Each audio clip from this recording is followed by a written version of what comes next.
Welcome everyone to another day of Blade & Soul Korea. We're not in Season 1 nor in Season 2. We are finally on the day that we decide who our World Championship qualifying team will be for Korea. We have 4 teams in contention and we will have that one final slot be taken by one of the top 4 teams right now. My name is Joe Sylvie. Joining with me is going to be Ending Life as we've been throughout the many seasons of Blade & Soul so far in 2018. We're at almost the final stage where we're going to decide the qualifying team to go to World Championship from Korea, and it will be decided from the 4 teams listed. Exactly, and you know, in the beginning when you were introducing us, you were talking about the 4 teams, and then you said, my name is Joe Sophie and Ending Life. I was like, are we contending? Are we the team? No, but I'm saying the 4 teams will be GC Busan Red versus Coup d'etat Anarchy versus IDEPS. You guys will see that matchup very soon, but these 4 teams are definitely deserving to be up here. There are maybe 1 or 2 teams that, you know, would have been good to see up here. However, you know, these teams, especially Anarchy, a team that we did not expect from the beginning of Season 2 to make it up here is a very big surprise to us. And you are going to look at the list of the 4 teams that we're going to be looking at. Just 1 slot available to the Korean side, and that is a little bit different from the 2017 format that we've been very accustomed to. Yeah. But just means that 4 teams, just literally the same tournament format you've seen for any other tournaments around the world. It's going to start off with the semifinals, 4 teams, then fight it out for that 2 teams at the top to fight it out, and that will be done and all with, and it will be no longer that double elimination nonsense, nothing like that. Yeah. It will literally strictly be, if you just really show up in that one match that's very decidedly very important for you, then you will represent Korea the right way. But out of the 4 teams that we speak of, some of the teams are kind of history, and then we're looking at the past of how good they used to be, but maybe not so in the most recent forms. And GC Busan Red, of course, the winner of Season 1 and Season 2, they are looking strong and looking like maybe the favorites to win out the whole thing and represent Korea in the right way. But you look at teams like Coup d'etat and IDEPS, they were stellar in Season 1, but Season 2 has been a little bit lackluster, and meaning that the teams like Anarchy just might be a little bit more of a favor compared to the other 2 teams that we just listed. Exactly. So, you know, other than Anarchy, Coup d'etat and IDEPS, we're not gonna consider GC Busan Red since they are the 2-time champions of Season 1 and 2. So, you know, Coup d'etat and IDEPS, they've had their ups and downs, like you said, and they haven't been performing so well recently. And we'll see how they do today against GC Busan Red, who is the 2-time champions, and Anarchy, who's just been uprising, going through the roof out of nowhere with that Gyeongmin Park change into this whatchamacallit, Soul Fighter. Yes. I was about to say Force Master. Force Master is no longer a thing, guys. Exactly. Don't play it in 2018. Maybe 2019. No Yoon Jung-ho. Oh, no Jung Ho-yoon. That's why it doesn't work out. That's why we thought that the other team, where that Yoon Jung-ho is going to be in that team. It doesn't work out anymore. Force Master doesn't work in 2018. Exactly. Very unfortunate for you FN players. But yeah, so today we do have some similar competition as well as some different competitions, especially coming from Anarchy, who's going to be probably the only team that will be playing that Soul Fighter. So we'll have to see how that works out, because it has been working out very well for them. But unfortunately, they could not grab the winning seed for Season 2. So we'll see if they'll be able to kind of redeem themselves against GC Busan Red today. I mean, all 4 teams right now that we're looking at today, they're on even ground. They basically have just an equal chance that everybody else does. Out of the other 3 teams available, they will have even contentions in trying to become that representative of Korea to go to World Championship. But you talk about Anarchy and just a bit of GC Busan Red, who have been on a good rise and who have been on a good run right from season 2. And basically, it's just a week after basically season 2 just ended last week. So now we're continuing on to the current status of what we can expect from these teams. Obviously, GC Busan Red looking like the favorites all the way through, but Anarchy is still looking very, very strong because they have really proven themselves in season 2. But season 1, contenders that were from the IDAs, that were from the coup d'etat, they are looking like a different team when it came to what we saw from them in season 2. So our expectation for these two teams, I don't know if it's going to be that high. Yeah, exactly. We'll have to see because, we're not downgrading coup d'etat and IDEFs, but, on paper, throughout how they played out season 2 and maybe even season 1, they're not as strong as Anarchy and GC Busan Red, who has been performing well. GC Busan Red, always consistent, maybe a little bit shaky in the middle parts of season 2, but Anarchy, out of nowhere, just constant winning, constant stability. But coup d'etat and IDEFs, they had their big ups and downs. So like you said, Joe, we'll have to see how they go up against GC Busan Red and Anarchy. But I also want to talk about how Bang could not make it because they could not get first. And it was so close for them. Bang definitely would have been a story in the making if that would have gotten that done. But we are going to get these 4 teams, and there have been a lot of variety of classes that we'll get to look at as well. Of course, we get to hear from the players themselves, but no time for that, as we're going to get the team introduction right away. And Anarchy and IDEPS will be our second matchup, but our first matchup for the day is going to be GC Busan Red and coup d'etat. You do see GC Busan Red on your screen right now. Alright, here we go for the team profiles. You guys always get to see this if you have been watching this Blade & Soul tournament ever since many years ago. This is how it usually is, and here are the registered classes. They can always change it, especially during singles. We rarely see any class swaps during tags, but we do sometimes see it. But it's mostly for the singles, where depending on who the opponent is, they want to predict and kind of try to counter class maybe, or bring out something else that they don't play during tag in singles. But these guys that we've seen on GC Busan Red especially, they usually like to stick to their main roles for now. And we also look at the fighting points they have collected over the 2 seasons. It is going to be 2,000 points, meaning 1,000 points, a championship win per season, meaning that they've been undefeated. They literally have, when they got to the highest stages, they have never really looked back, and they have collected 2,000 points so far, just like GC Busan Blue of 2017. Remember, back in Korea finals of last year, they weren't the ones who win it out to be that first seed going to the World Championship. It was actually GC Busan Red who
Now, Everything you've been saying so far is like powder. Exactly, and Junohan is soon gonna interfere in and die like Yeonche. Oh, come on, let's not bring it back to him. Because he's a warlock. He wants to come in for a time distortion, for a save, for a sanctum, and then he's gonna come in and they're gonna just catch him and they're gonna kill him.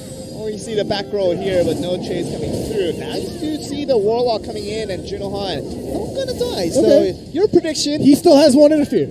Thankfully, it has been wrong because we don't want to see sudden knockoffs that we just saw from Yeon Che. It's a different implication towards GC Busan Red. Finally gets that utility tool down, and look at this. Yuntasan still trying to go for all that damage. And Suwon Lee heavily damaged out.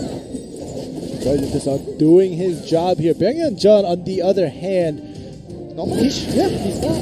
he hasn't done too much because he used to be the final boss in season 1, but now he's downgraded, and there's a new final boss. I don't know who it is yet because we haven't seen that final boss yet, but Byung-Yeon Jun definitely isn't the final boss in season 2 and even in the Korea qualifiers. You see the aerial coming through, and Yuntasan just trying to get out of that. Does have to use the escape to get out, and now we're going to see this kind of a stalemate between these two players with Yuntasan only has to wait 5 more seconds to get a free tag out, which we would definitely appreciate, but the Destroy Ultimate is going to connect for the time being. That's actually a lot more damage than we expected, but Junohan is going to come in on the force tag, and Suwon Lee just trying to hold still for now, and Junohan going pretty aggressive with his low health.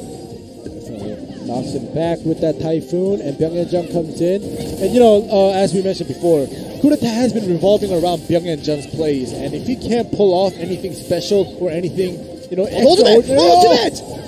Really? That was the sneakiest ultimate that we saw connect for the first time in 2018. The Gunslinger Ultimate takes so much time to proc that, and to really get caught by that, Juno, an absolute mistake on that one. Yeah, Junohan, congrats for being the first player in the Korean scene to get hit by a Gunslinger ult and get knocked out, but now both of the Warlocks are out. It's basically an even matchup. Yuntasan does have that one tag available, but it may make a difference. We'll have to see how he utilizes that, because if he uses it defensively, obviously it's going to make it even, but the health bar definitely is on the side of GC Busan Red. Okay, now we're looking at how the Gunslinger can connect the ultimate for once, and finally see that from Byung-Yeon Jun, but it's going to be still very much troubled by his teammates, though, as you see him heavily carved out in damage, and Byung-Yeon Jun just has to run around trying to escape, buy some time here. Yeah, we rarely see Byung-Yeon Jun on the shadow in tags, especially tags or singles. He's always on the play, but great Destroyer Ultimate with that connection. All that CC into the knockdown is going to be good enough for Sun Choi to finish out the opponent Gunslinger, but now he has to be a little bit careful here as Suwon Lee tries to look for revenge as soon as he comes in. The dink was amazing by Suwon Lee here, bought him some time. See if Sun Choi can come back from this. Suwon Lee has both escapes, but the Typhoon does knock him back. You see the chase trying to be attempted by Sun Choi, but more alive. The Yuntasan now is going to go for damage, and this should be good enough. I don't see Suwon Lee surviving for any time longer, and there it is. Game 1 going over to GC Busan Red, and now it's looking more and more like the storyline that we expected, with GC Busan Red looking like the favorites. Definitely, and as we said before, GC Busan Red Anarchy has been fairly consistent compared to Kurata items, and they are going up against each other here. So, GC Busan Red versus Kurata. Definitely Kurata is on the weaker end, but we'll see if they could come back. And, just in case you guys forgot, today's first 2 matches will be best of 5. So, first team to get 3 points will just be moving up to the finals match and wait for match 2 to finish. But here, Yeon Che taking this much damage early on, it's definitely not a good sign, especially for a Warlock. I mean, you do say that, Junohan did die to that Gunslinger Ultimate, but what's more important is that throughout that many minutes that we saw these two teams play out, there was definitely a skill gap between the two teams, and we did see GC Busan Red look like a better team in multiple occasions. And what does that mean? Are we going to see a quick 3-0 sweep by GC Busan Red, the season 1 and 2 champions? Maybe looking like the favorites to go to World Championships and represent Korea. But are we going to see a little bit of fighting back like Kurata, who's been looking weaker starting from season 2? And you talk about that Gunslinger Ultimate, very beautiful, timely there, and a little bit of mistakes for Junohan to not get away from that easily. But are we going to see a quick one? And we're going to see We're going to see what happens. Yeah, I think we may get a quick one here, even though it is a Korea qualifiers with the 4 best teams currently in Korea duking it out to be the best, the one of the best, the one and only best in Korea. But this first match, it may just be on the side of GC Busan Red. It may finish out early because, like I said during the match, Kurata has been revolving around Byungyeonjun, and it's either GC Busan Red found the answer to Byungyeonjun, or Byungyeonjun's skill level has just dropped down a little bit throughout Season 1 and Season 2. And it is a terrible feeling that you've seemingly been figured out. Yeah. If you're Byungyeonjun and you thought that you were just invincible for the fact that Season 1, nobody knew the answers to how to counter back for this gunslinger. But Season 2, it's been a completely different story. Absolutely figured out. And now we're going to get the Yoon Tae-son assassin back on the lineup for the singles to go up against Young Che, who we know was formerly a main on the assassin. And we're going to see a mirror matchup for the second match. We'll have to see. And, you know,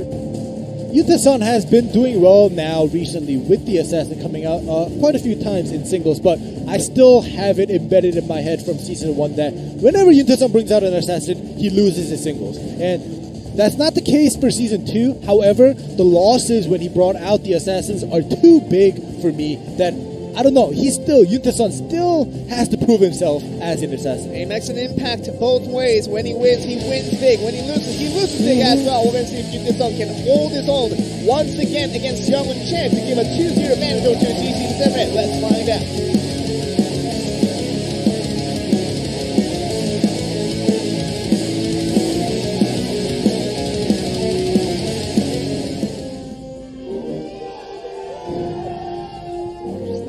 Brilliant showing by GC Busan Red in that game 1, and we expect no less in this game 2, where Young Che thinking like he can just rival out someone that is not an assassin main, but he's shown in the past when he does have good outings onto the assassin, it does look quite good. So made the first move, took out the stealth, but it seems as if there will be a trade going on here as Young Che goes on the offensive here. Yeah, the back row chase was successful, and now we're going to see another. He's trying to just walk away from this one. Yoon Tae-son not really going to use his escape for the earlier parts of this game, and nice mine being planted, and that's going to be an early stealth coming out, and time to use the Lotus if you're Young Che. Yoon Tae-son still on the upper hand, has a Lotus, but it seems like he's going to have to use it very soon. He's keeping it pretty aggressive here and not really trying to just wait out, but so you can see him being very aggressive, very risky in terms of not using his escapes. Trying to save them for the longest time. Definitely risky, but it's going to pay off here as he uses it and he gets his stealth back in 5 seconds. Young Che still has at least 50 seconds until he gets a Lotus. So if Yoon Tae-son, once he sees, there we go, Shadow Slash landing with the weapon. This might just be it for Young Che. Okay, 15 seconds, 6 more seconds Lotus. It's not going to be planted in time in Young Che. Oh man, he thought he could win against Yoon Tae-son, but Yoon Tae-son is the one, the better assassin for the day, and 2-0 advantage now over to GC Red. Yeah, and you know, as we were talking about how during the match, Yoon Tae-son didn't use his Lotus, he was patient, and he did get that ground counter, which actually kind of helped him out. But, you know, we mentioned this because we think, oh, obviously this is the right thing to do. But many of the pros, even in pros, they get anxious. They want to kind of make a slight change during the play. So they may use a Lotus or a Stealth a little bit earlier or when it's unexpected. And that does happen. But this time around, Yoon Tae-son being patient actually did pay off. Great utility management altogether by Yoon Tae-son, and that did prove. You talk about that very much the crucial Lotus. If he didn't have that, that might have been a KO going over towards Young Che, but definitely is going to be Yoon Tae-son is going to be the one to win out this one. And now, just looking at all of this, 2-0 advantage on a best-of-5 format. One more game to go in this roulette. If the GC Red wins this one, they'll be highly favorable one to go to the finals and see if they will represent Korea in the World Championship. Yep, will it be a tag? Oh, it is. Yep. But I think this is a good sign for GC Red because they've been looking extremely comfortable and composed on the way they handle their tag match when compared to Kudeta, who's looked a little bit confused and a little bit shaken in terms of what decision-making process they have to go with it. You can see them right now a little bit worried on their expressions, and these three guys from Kudeta, young guys that have been really just trying to make a breakthrough in this whole scene. Happened in Season 1, but Season 2 has been a very different story for these 3 days. It definitely has been, because we always have to reiterate how Byung-Hyun contribution to the team. Season 1, it was basically a one-man team, but Season 2 and now in the career qualifiers here in the first match in tag, not too much. And he, like I said, he has to contribute. He has to make the opportunities. He has to get the force tag out and save his tags. But he hasn't been able to do any of that. He has to carry. Basically, Suan Lee and Young Che, we always talked about them in Season 1, how they were supposed to support Byung-Hyun. But this time around, it seems as if we got 3 supports and no carry here. That's not usually an equation for success ending. And 3 supports, but who do they support? Exactly. And when you don't have anyone to support, then you just don't win. And Kudeta has been looking just like that in Season 2 all throughout. And now they're here in the World Championship qualifiers, and we thought they would have been the weaker team coming just basically a week after Season 2 had just concluded. So these guys wouldn't have just basically turned it on just for that 1 week and turned incredibly, just incredibly strong. It just doesn't happen like that. Yeah. In a timely manner, we do see Kudeta as still this weaker team, but they still have one chance to pull through and to try to stay in this one and to represent Korea. Will they be able to do it, or will GC Red close it out here? We're gonna find out.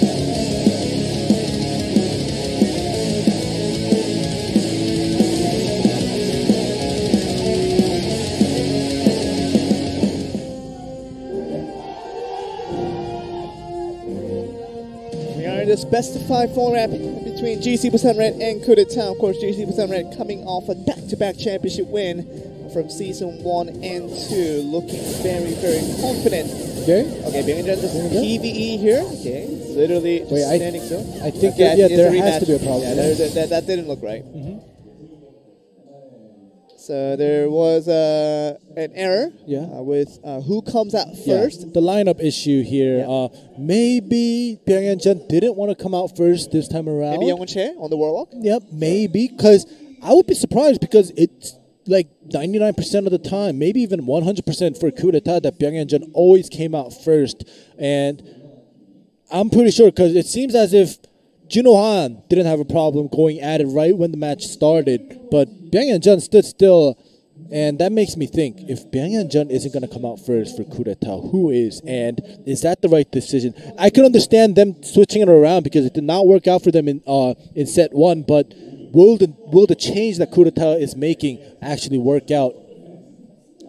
We'll have to see what happens in set 3. It really does, and we are going to see basically from game 1 where Byung-Hyun was the first one to go out, and we did see him pretty much struggle against Juno Han in that 1-to-1 matchup, and eventually did tag out towards Young Che to get a Warlock mirror match, which does work out quite well. So if you know that your opponents are going to send out the Warlock, then sending out a Warlock of your own is not it's not the worst decision in the world to go with. So understandably, Kudeta maybe wants to send out Young Che on this second rendition of the tag match between the 2 teams, and very much we could get there. And we're going to see if that does change up, and whether it was indeed a mistake, we're going to find out very, very soon. I'm sure the remake will be done. Yeah, and we since we do have some time on our hands here, I just want to let you guys know, the viewers here, and especially if any of you guys that are participating maybe from other regions in the World Championships 2018, if there's any errors, you got like Byung-Hyun did, raise your hand right away and let the refs know. That's a very important asset. But we're going to go on to game 3 once again to see if Young Che does come out, and we're going to see GC become still, if they can still make their way through this. We're going to find out here, this game 3 here. Let's get to it.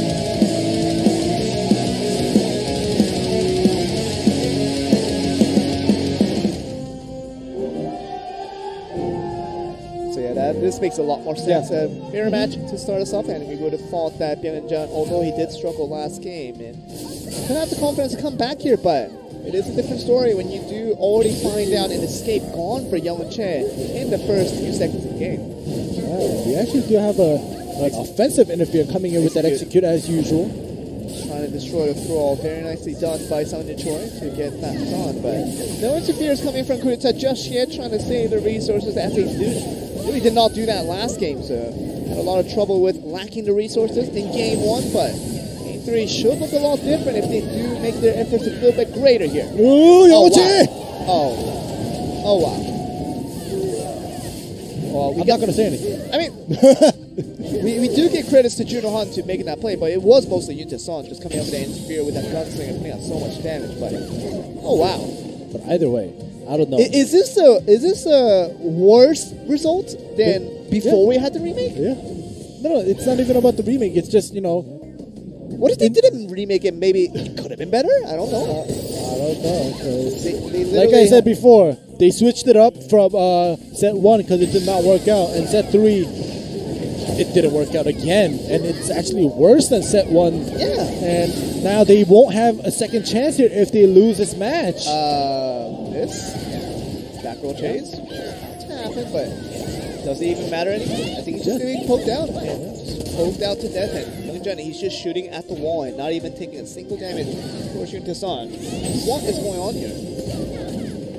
It speaks for itself, but I gotta say, Kureta, if it was season 1 Kureta, I think Byung-Jun could have pulled this 2v3 off with Suwon Lee, but this is not the season 1 Byung-Jun that we've known, and this is not the season 1 GC Busan Red that didn't have the answer to Byung-Jun. So, in August of 2018, Byung-Jun is not very good. Yeah. It's either Byung-Jun's not very good or the other teams just found an answer. They got their Pokédex and they got their information about Byung-Jun. Pokédex, you say? Yay. They do. They got the information. It's not a question mark on Byung-Jun's face anymore. It is definitely his picture with his information on the side. Oh, no! Yes. That means he's been completely figured out. Exactly. And this is the result of that. Oh, my goodness. I hope he's not past the 151 mark on that number list. No. We know what happens from there. No, but a gunslinger is definitely past the 151 mark. No! It's not an original character. Pokemon never went past 151. Nintendo, save us. But here they are. You know who needs some saving right now? Kurita needs some saving right now because they definitely do. Oh my, they're struggling a lot here. Lacking in resources. Look at Yunta's on death. Yes, there we go. Byung-Jun figured out. Dies. Suwon Lee, he's actually been the better support of the two with Young Che here, but I don't know. Suwon Lee, he can't do this 3v1 with the Destroyer here. I think Byung-Jun has done approximately 0 damage to his opponents throughout this whole game. You know, I wouldn't be surprised because Young Che dying out so fast. Byung-Jun following his footsteps. Suwon Lee trying his best. Obviously, unable to do this by himself, a 3v1 with all these resource points that GC Busan Red has. I mean, I don't know. I mean, maybe Kurita wants to go home early. They're done. Well, he gets to go home now. Yeah. Well, they're done. Like I said, unfortunately for Kurita, today is just a one match, no double elimination like Joel said at the beginning of the cast. Kurita is done. They won't have a chance to go to Worlds. And just based on our expectation, Kurita is just as expectedly bad as we expected. Yes. They're not that good, and they're from season 2. They've been disappointing, but they're neither more disappointing, they're neither more impressive. Yeah. They're literally the same state as they were as they began season 2. They continue to disappoint, and here they are in the World Championship qualifiers, and looking like just the team that we expected. It's going to be heavily high skill capped when compared to GC Busan Red. And here we do see GC Busan Red very comfortably going to the next stage.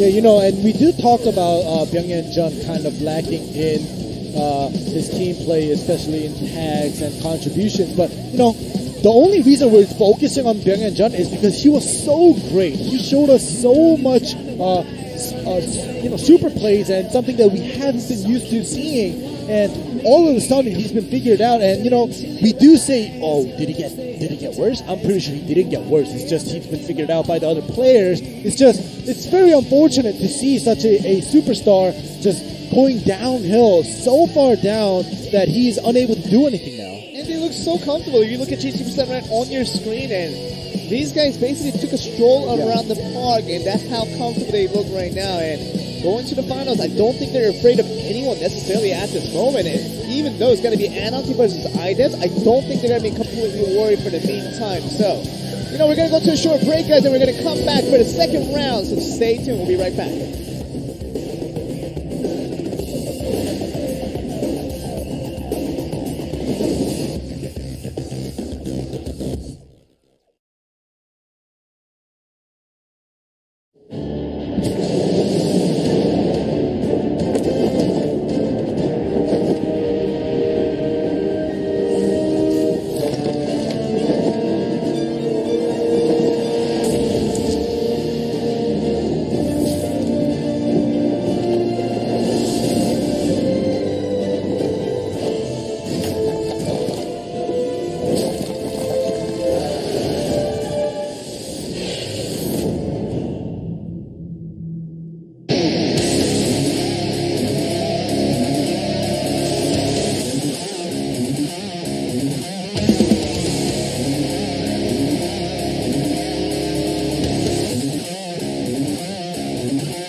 Welcome back, guys, to Blade and Sword Korea qualifiers for the Korea to go to World Championship. We're still here, looking like the other two teams are ready to go, and we're going to see if Anarchy and, of course, INEPS that will be headed up in our second matchup of the day will show us a little bit closer matchup than we saw in the previous one.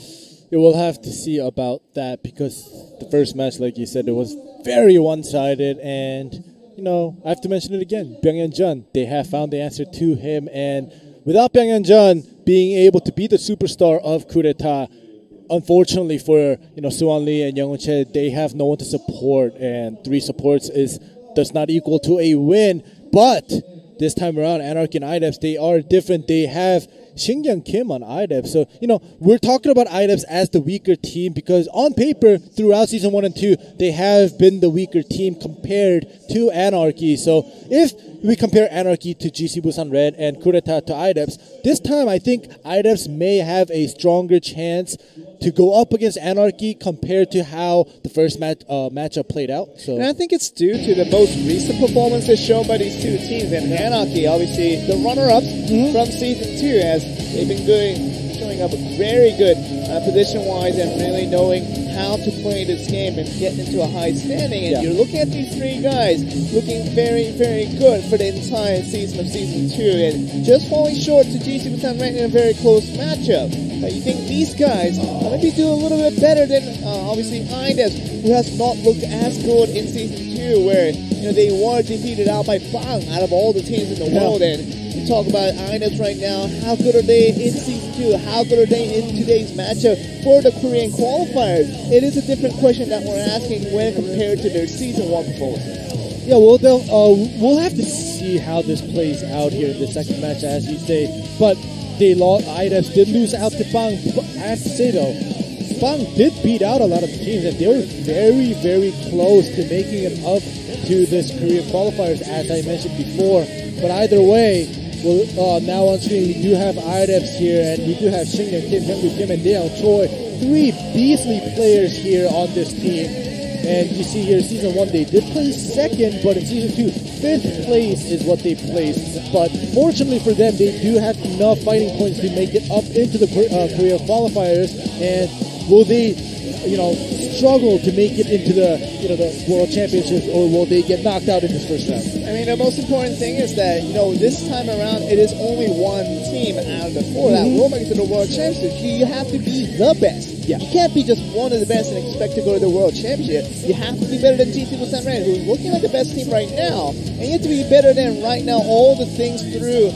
For Anarchy as well, you do indicate that there are going to be 2 assassins, but it's never going to be the case in a tag match. But what do we expect from INEPS? In Season 2, they have not looked stellar, not even making it to the semifinals. And we are going to get Dan Choi on the assassin for once in a while. Wow.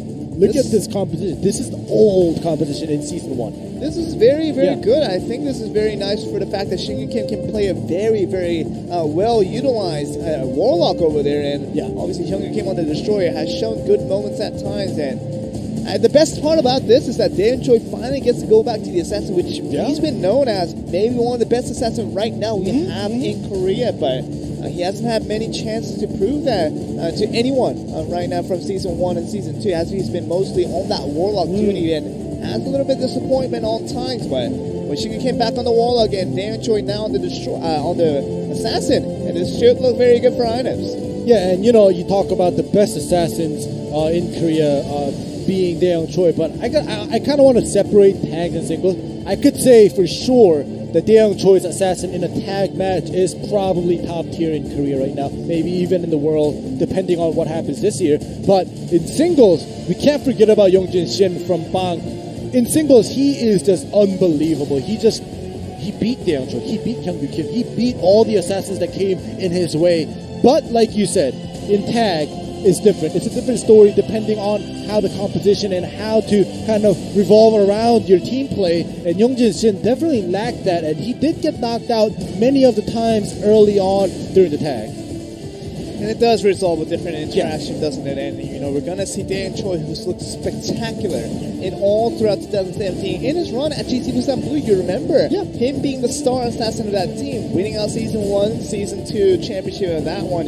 Korea Finals coming in second, and eventually win the World Championship as the representative of Korea. And many have recognized Daeyoung Choi as perhaps the best assassin we have in Korea, if not the world. And you know, we are looking at current Daeyoung Choi, who's really strong on paper, but hasn't really shown with the rest of his teammates, with obviously Hyungwoo Kim and Shin Kim as well. These two guys have been really on and off in terms of what we can expect out of this team from IDAS, but Season 1 looked pretty good. Could not be first place, but was runner-up. But Season 2, this is the important point that we're making. They have not looked nearly as good, and what do we expect from it today should be very, very low of expectations.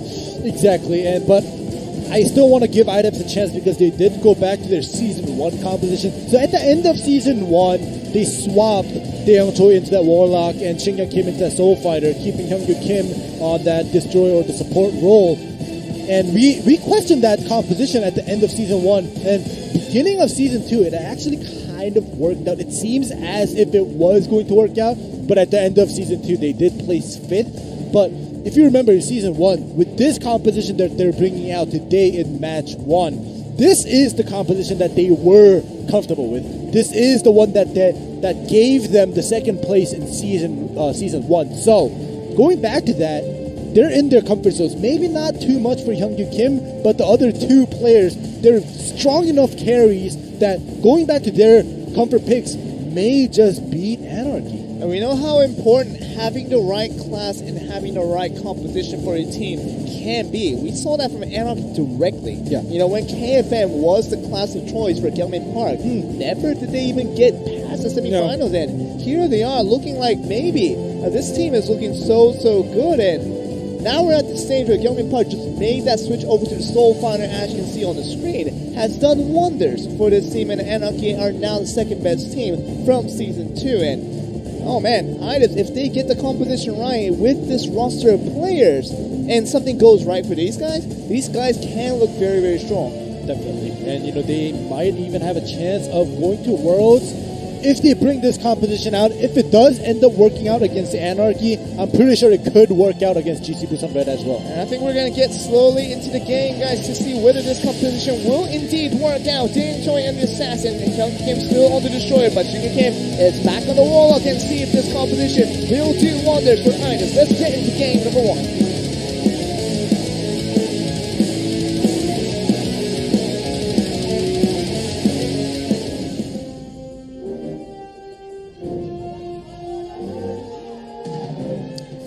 That we have a Warlock start off from Shin Kim. It's going to be up against Gyeongmin Park on the Soul Fighter. Not coming out first, and like you said, Gyeongmin Park on the Soul Fighter, it's definitely been working out for him and his team here. And Shin Kim is in a pinch once again right off the bat here. Not looking good. 50% HP wiped away from Shin Kim on that Warlock. Does use the time distortion to get all of his cooldowns back, but what's more important is that he's actually going to put a counter damage in. Trying to see what he can do, but only a minimal trade in terms of damage. I guess Gyeongmin Park, you talked about Hyungwoo coming onto that interfere, trying to do a defensive counter attack. But once again, this is where Shin Kim has surprised us many, many times, and even at one point, convincing enough that he's going to nerf the entire class of Waller based on his performance. Exactly, and you know, look at the points already. 3 interferes and 1 tag just from Shin Kim. That's big. It is. I mean, after he took that damage to get down to 50% health, he's done the counter damage onto his opponent, and he really just helped us in all the terms there. exactly. Good defensive interfere here. Okay. Yeah, definitely good defensive interfere by Hyung Kim. But I wanted to say, I'll definitely trade my 50% of my health for 3 interferes and a tag any day. It really is, and it does usually see Hyung Kim in that assassin role, but then back on the destroyer has done pretty well defensively to get that interfere on. But we are going to see Dan Choi come in for the first time in this game and lose all his escapes. That's right, but we do have Shin Kim on that interfere. Can use some time distortion if needed, but I think Dan Choi just wants to go for freebie and see if he can get those cooldowns back manually here. Yeah, definitely will get himself back very soon.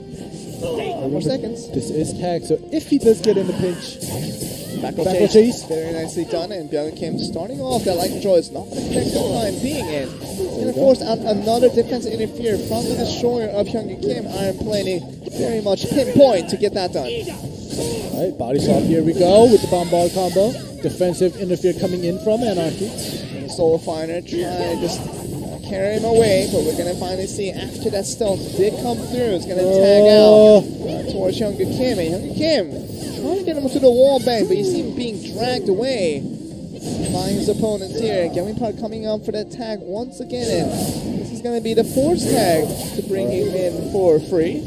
Hyung Kim just proc that Fury, now they know. So he has to make his move, there we go. Execute going in. It's not going to result to a lot of damage though, unfortunately, so in prior to proccing that Fury, really not going to come with many rewards here. Dan Choi heavily damaged down. This is a dangerous situation. The lightning draw that will come through. Might just have to use attack back. Just right away here. Assassin from Dan Choi has been looking lackluster in this first game. Yep, and in that smoke, he used his Lotus as well, so I don't know. Gaming Park could make his move here to take out his stealth, but oh my goodness, with that little HP, he's just going that aggressive.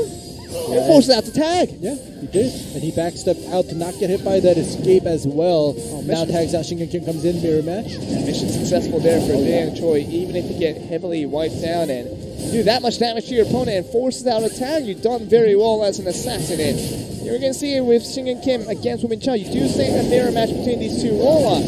See what's going to happen. Usually in a Warlock mirror match with Shin Kim on a Warlock, he is the one that comes out victorious most of the time. And we'll see how that plays out here because he's so low on health that he has to kind of play it carefully here. But here it is. Like I said, he always finds that opening. Gets him into the air, and it's going to force out another defensive interfere from Byung Kim. So last one for the Blade Dancer. That's going to be, speaking of him, we're going to bring him out right on this tag, being used once again by the Warlock. Dan Choi did come in for that interfere, took a little bit of damage. Look at his health bar, even lower than before. Yeah.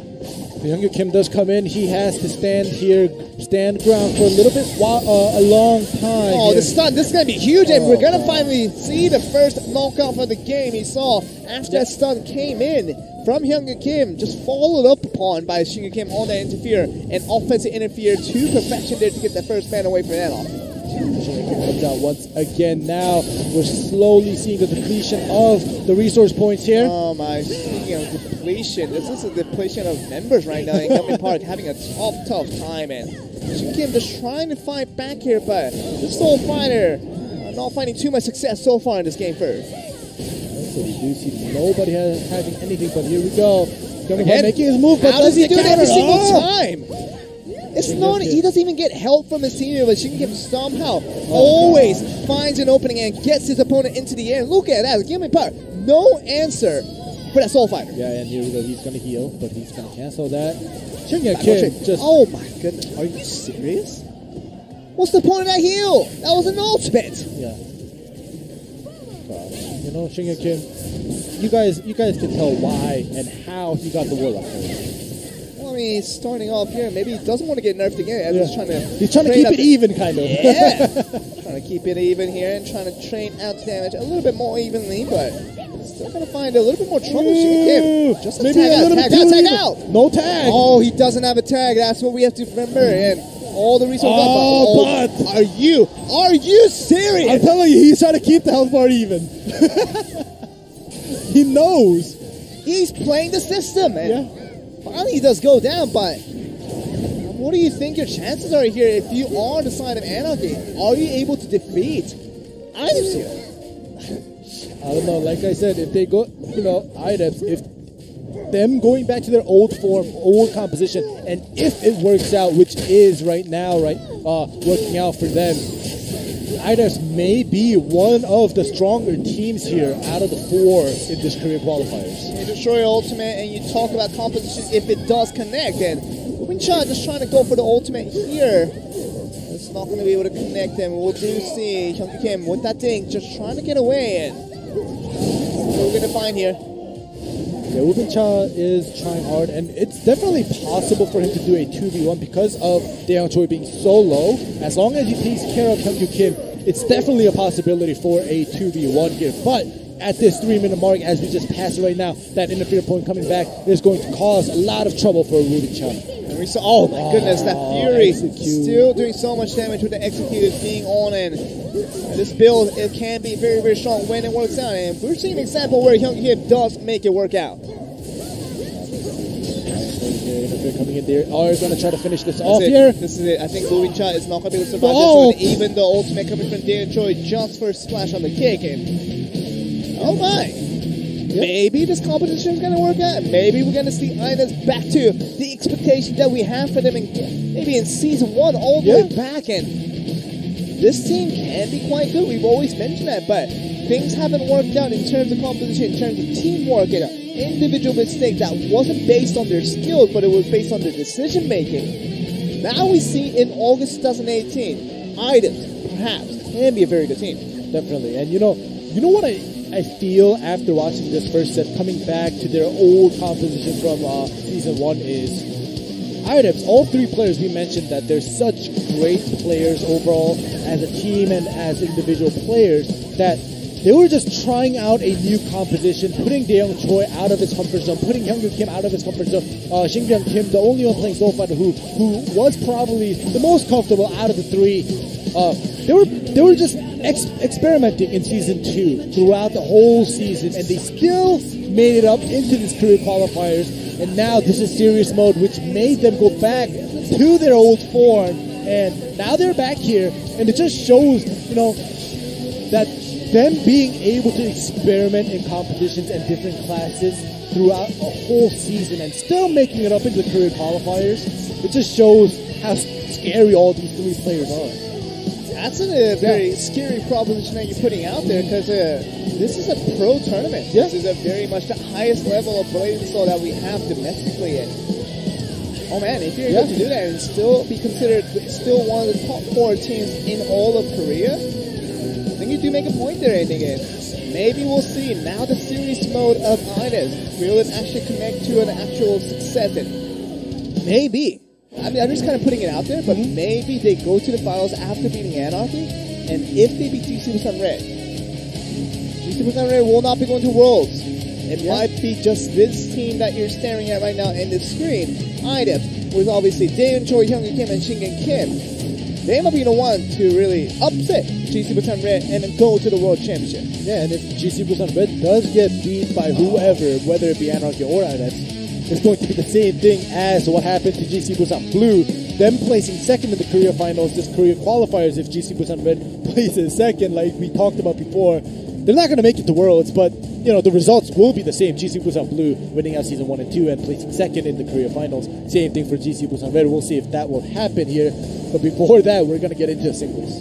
Hyun Kim, that's going to be on the Blade Dancer as we kind of expected from him. Who we're going to see from Idebs. It's going to be an important one. Shingyun Kim feeling pretty comfortable on the Warlock. No need to change here, and he feels like he can just basically get his opponent into an aerial every single time with the Hobas 100% of the time, and he's done that in tag in the first game. Can he do that in the single? That will result to another victory here. Yeah, and I always gotta say, when Shingyun Kim is on a Warlock, it's a different Warlock compared to any other Warlocks that's been played. Even Juno Han's Warlock, probably top tier Warlock there, but same goes for Shingyun Kim's Warlock as well. He has a different playstyle in mind. We're starting to get a reminiscence of what the Warlock used to look like for Shingyun Kim, and we saw that a little bit in Game 1. Can we get another view in Game 2? We're going to find out in this next segment.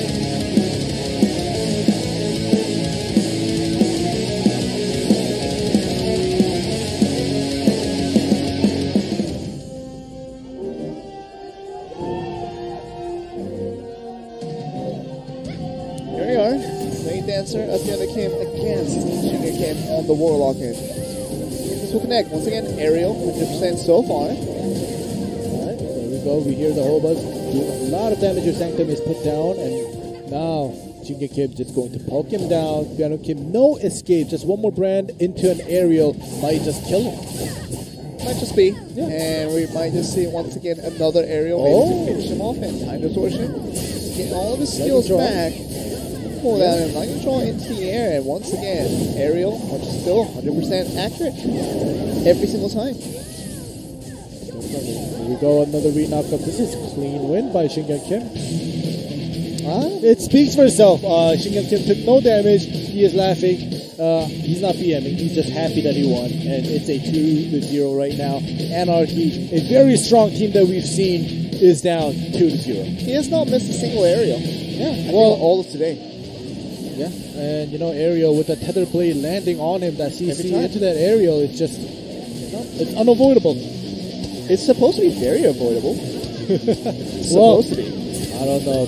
Fiona Kim, at the start of this matchup, when we saw the classes that are coming out, when the players, Fiona Kim and Blade Dancer, in my mind, I thought he was going to have a hard time. And he definitely did have a hard time, and didn't land a scratch on Shingan Kim. I mean, the first match that we had today, JC% Red versus Coup d'etat. We thought it would be a one-sided matchup. We did get a one-sided matchup. It ended pretty quickly. Yeah, it did. But this match here, we didn't expect it to be a one-sided match. We expected it a lot closer, but this might be quicker than our first match. Like I said before, it would have been a close match if IDEPS stayed with their old competition. Okay. An old meaning season 2 competition with Daeyoung Choi on the Warlock. But oh my god, are you serious? Wow! Are you? I think this is the first time. That is rigged. Wheel is rigged, guys. Rigged roulette, guys. Wheel is rigged. I'm not having this anymore. Literally passed by 3 whole seconds of singles. Yeah. But either way, like I said before, getting back to the point of being close or not, if Ida stayed with their Season 2 competition, I think Anarchy definitely had a chance to just beat them out easily. But they are back to their old competition from Season 1. And like I said before, we haven't seen this competition from IDEPS. And if it does start to work out, there's no stopping them. We might get a close one here. I mean, in terms of if tag somehow works for Anarchy again. But kind of due to our most expectations, it probably will be just another quick one. And they might just see themselves, IDEPS, go up to the finals against GC% Red. And that might be actually a really close one. Yeah, it may be, but I don't know. As of now, it just seems it's hard to predict. Yeah, it is hard to predict, but for this matchup at least, it just seems like IDEPS may just do a 3-0 sweep here. And maybe even quicker than what we saw from GC% Red. That was a quick 3-0 sweep against a team that maybe wasn't putting a lot of fight on it. We're kind of getting a realization that IDEPS, this team might be a very, very good team again. Yeah, you know, we did have some doubts with IDEPS, like we talked about over and over again throughout Season 2, not Season 1. But, you know, now they're proving us wrong once again, and they are in their serious mode. And Shingan Kim even dyed his hair and got some perm on that. And, you know, that's his serious mode. I mean, he got his hair did, but he got his skills did as well. And man, that's a good sign if you're Shingan Kim. If you're going back to your old selves and back to that legendary status, that is a complete welcome from all of us. And we're going to see if that will be the case as we get to the potentially the last match of this series. Let's get to it.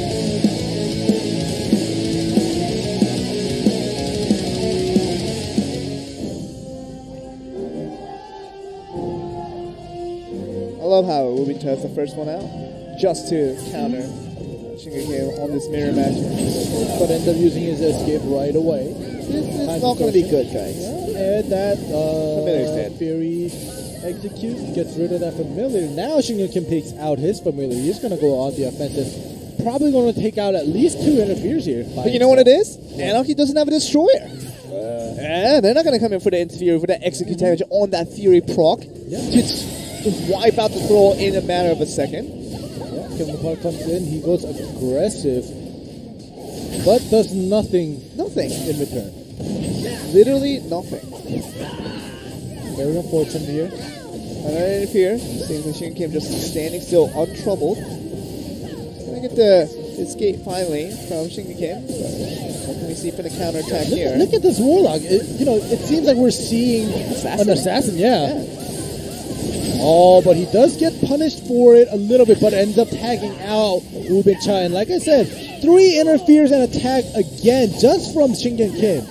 And on the other side, we do see Dane Choi in a lot of trouble early in this year, but gonna find it a little bit difficult to start us off. And Byung Kim already tagged in himself. It's gonna be a Blade Dancer versus the Assassin on this occasion. Alright. See damage rate in the air. No defensive coming in. No defensive interfere coming in.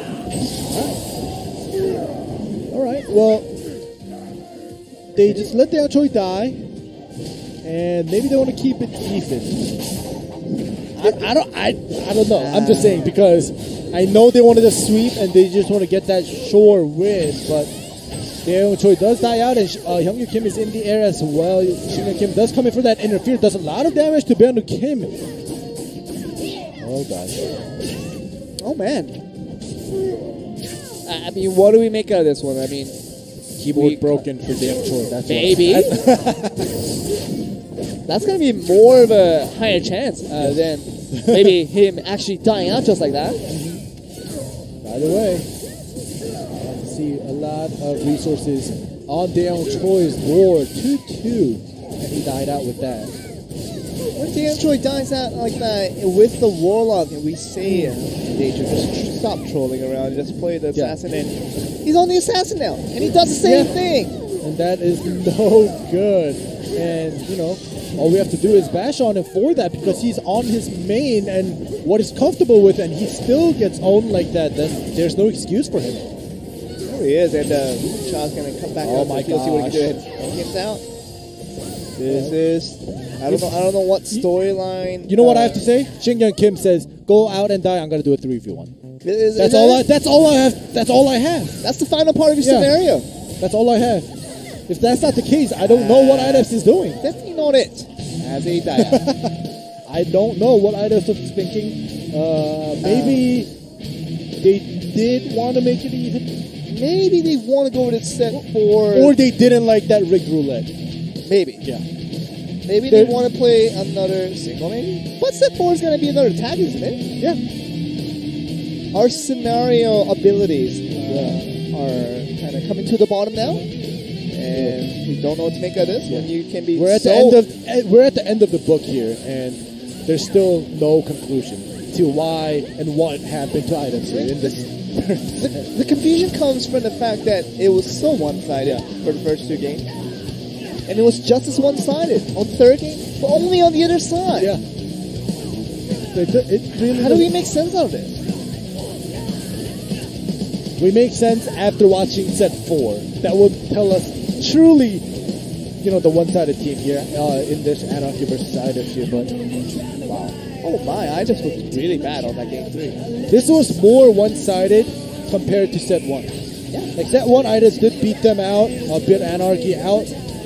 But it wasn't as one-sided as this set 3 here. But like I said, we're going to have to wait for this set 4 to come about and see what happened to IDEPS here. And what happened to Anarchy as well. Because we are looking at this team looking so much better in that game 3. And they look kind of hopeless in the first 2 games. But finally see their icon on their 3rd game. And we're going to go to another tag match here. And we're going to see if this will be another indication as to how closely this matchup will actually get. And if IDEPS loses another one, we're suddenly going to go on to set 5, the final set, to decide who the winner is. After we thought we knew who the winner was after that first 2 games. Exactly. And, we were talking about how if IDEPS was there in their Season 2 composition, set 5 was definitely expectable. But IDEPS going back to their old form and actually working out against Anarchy, we thought it could have been a sweep. But now it's a 2-1, and if Anarchy beats them again in the set 4 in tags like they did in set 3 and go to set 5 into singles, I don't know anymore, because IDEPS, they're just playing with us, they're toying with us. They're one day telling us that we're back to our old form, we're going to own, and then the next day they get owned. They're writing their own fate here, ending, but we're going to go on to game 4, see if this was a little bit of a joke in Game 3. We're going to see if Game 4 looks a little bit different as we see IDEF still on the match point. See if they can close it out. Well, let's find out in the second match.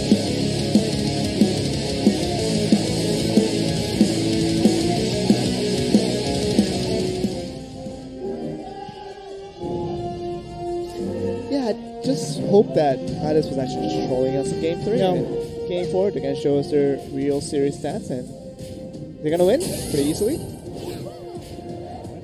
Making his first move. You see the back row coming from Shinken, but otherwise, nothing to do yet. You see the Destroyer once again coming out, very much a utility to wipe out the Thor, and he's left without his familiar to start off this game, but Shinken taking damage now. Oh, it's deja vu. This is what happened in set 3. They get rid of the familiar, but Shingen Kim pays for that and gets punished, and he did get punished here with 50% health. Not looking. It's not a great start for IDEF. Oh, the lightning draws, taking a lot of health away from Shingen Kim here. And even Dave Joy coming for that interfere there does get heavily damaged now while trying to save Shingen Kim. Can't even save himself, and it's trouble. It's does land here. We thought we would have seen. Yeah, Choi gets chased right after he tags out Shingen Kim. This is. Oh God, this is not looking good. Something happened to IDEF after 2 sets. Ending. Who is the better team? I don't know anymore. Yeah, I don't know. You know, I was happy that IDEF got back to their old composition. And, you know, I expected a lot because the first 2 sets, they were just solid. And after that 3rd set, and continuing on to this 4th set, it's not looking good. You know, if they play like this with their comfort picks, I don't know anymore. Don't know what to make out of them, really. And we're going to see Shingen Kim doing the damage, and so far just healing back. Kim's out. And Shingen Kim dies after that interfere coming in. What? Yeah, I don't. Did they leave the booth? Maybe. I mean, you can't tell because they're right below us, and Danger almost died out. Does tag out. Basically a 3v1 once again. Can't get killed by himself. Goes into the area. You know, we can't take anything away from Anarchy as well. You know, we always talked about how strong they became after Gyeongjin Park swapped into that Soul Fighter 4 tag at least. And it has been working out. Not for set 1 in this series, but after that, just domination coming from Anarchy. But it is because they lost the first 2 sets, Anarchy, the way they did. And complete domination from IDEF in that first 2 games, and looking a lot different in this 3rd and 4th game now. And, you know, we'll have to see what happens. And, you know, Anarchy definitely is a stronger team on tag, and, you know, I can't argue with that. But they're out there before he dies. But like I said, IDEF is a strong team in tag and solo in singles as well. But it's 3 minutes and 2 seconds. Now, how much longer it takes to finish a single? Yeah.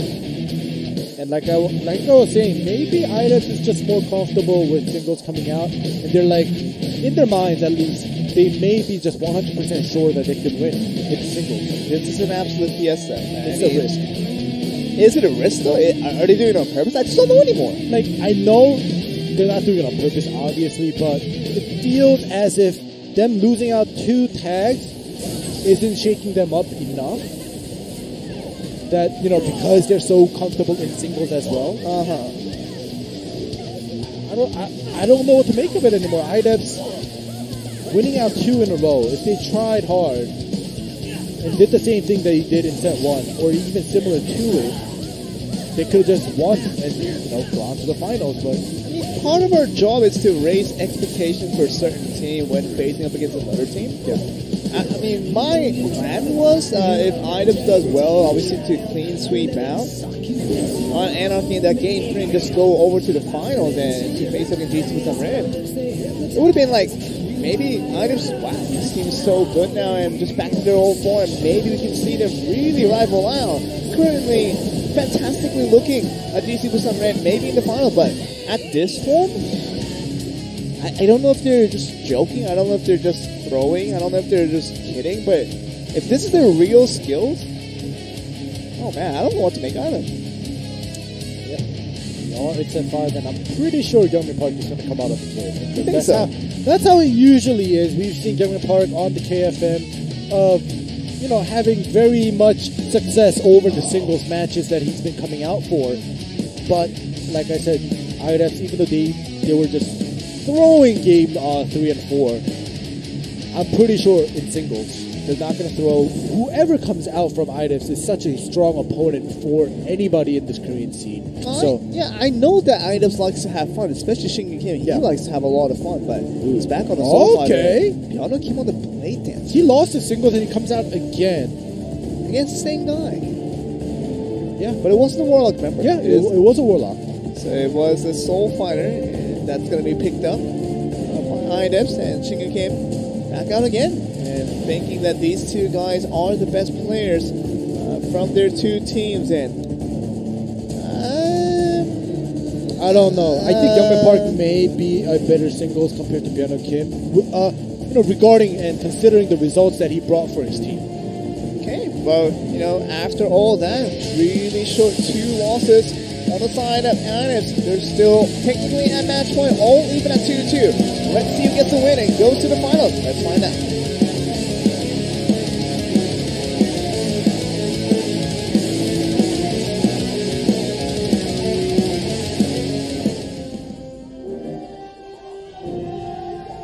Now I imagine a scenario where Shin Kim just blows out Piano Kim once again, and then he wins.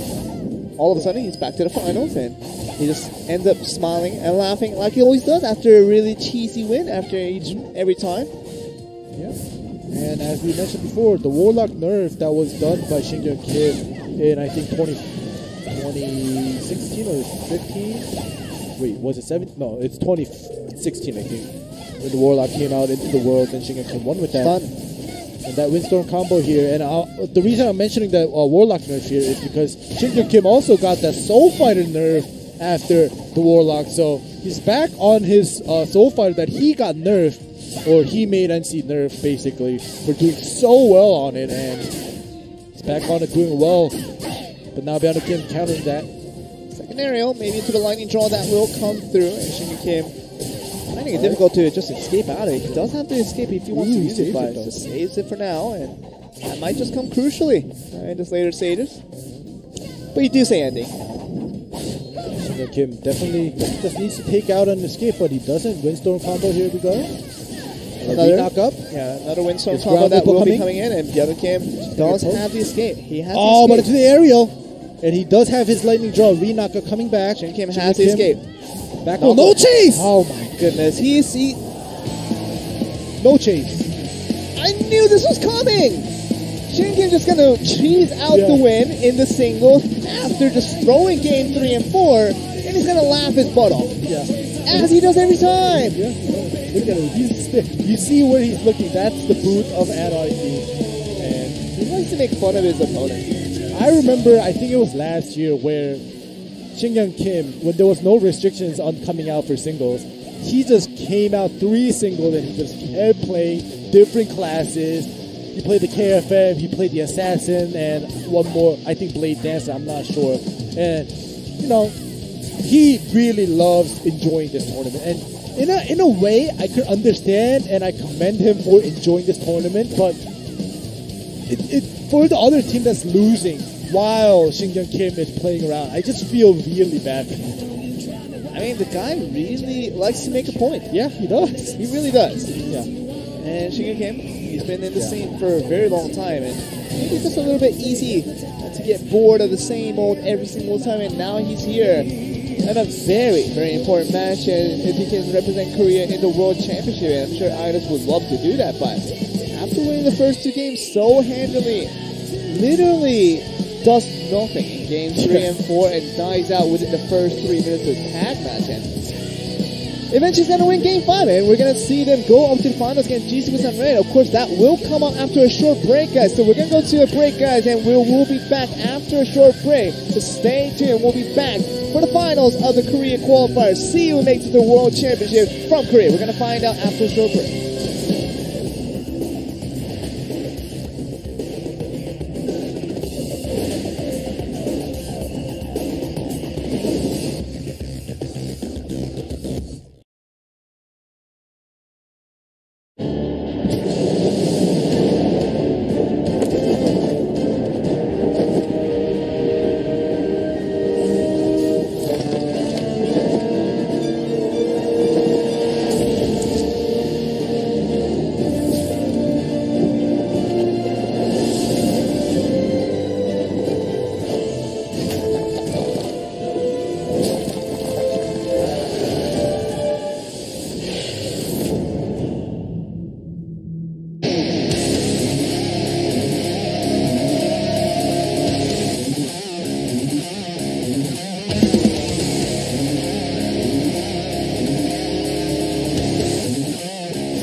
Welcome back everyone to Blade and Soul Korea. As we get on still with the Korean qualifiers, we're going to be on to the masked match.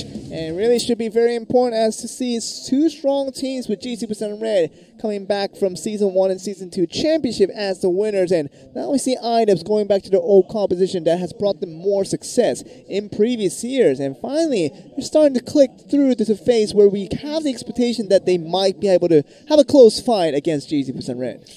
Yeah, and you know, after seeing their set in the second series against Anarchy IDEPS, yes, they are strong, but I don't know if they pull off something that, you know, of the plays that they did in set 3 and 4. I don't know, because GC Busan Red will definitely not play around here. Yeah, that's what's going to be a situation where Anarchy, you have some room to breathe, but these guys, you see on the screen, the 3 players that we've been really praising upon this entire year of 2018, Yuntae-son, Junohan, Sunny Choi, has been all about success, and they have not lost any important games, and that's why they are coming here with 2,000 fighting points. And this boy right here, Yuntae-son, he's been smelling success since 2017, winning out Season 1 and Season 2 with GC Busan Blue, and coming out in the second seed for the World Championship qualifier in that Korea Finals. And now we see them in the World Championship in 2017 as the winners of that. This guy has been all about success, and now he joins GC Red and really replicates that result once again this year. Yeah, and you know, just because we're on the subject of Yuntae-son's winning streak, last year, so he won Season 1 and 2 and World, second place in Korea Finals, so we'll get rid of that since it's not first. The 3 first places last year. This year, Season 1 and 2 champions again. So 5 champions within the span of 2 years here. But on this team, you see Daeyoung Choi, who was also with Yuntae-son when they were doing that winning streak last year. This time in IDEPS, they haven't been on a winning streak or any championships throughout the seasons, but now they're here to contest GC Busan Red, and now the pride is on the line, especially for Daeyoung Choi and Yuntae-son, because these two, you know, whoever wins here goes to Worlds, and it's just one team like you said before, so who is going to Worlds? That's on the line for them. And the significance of that is that these 2 players are going to be the former teammates of that 2017 GC Busan Blue, who has looked so good throughout that whole entire year. And now we're going to get these 2 teams. Of course, with Yuntae-son on the Gunslinger and Daeyoung Choi is now still back on the Assassin, is a good sign for IDEPS as they move forward here. And this tag match is going to be a very important one ending, because we're going to see these 2 teams with very confident in terms of compositions and see if who's going to bring them more success, how closely match all these 2 teams, all these specific compositions, because previously we thought we knew that GC Busan Red was the better team, but obviously with a different composition on the side of IDEPS. But now they go into this a little bit of different composition where they go back to the comfort picks, with obviously Shinga King going back to the Warlock and Daeyoung Choi on the Assassin. This is looking a lot better for IDEPS, and now we just don't know how closely matched they are compared to GC Busan Red. Especially because GC Busan Red didn't face against IDEPS with this composition yet. And that's going to be the whole point that we're going to be making here. Game 1, very important indication as to what the series will look like in the best of 7. Let's find out who's going to get the first win here. Let's get to the first tag match.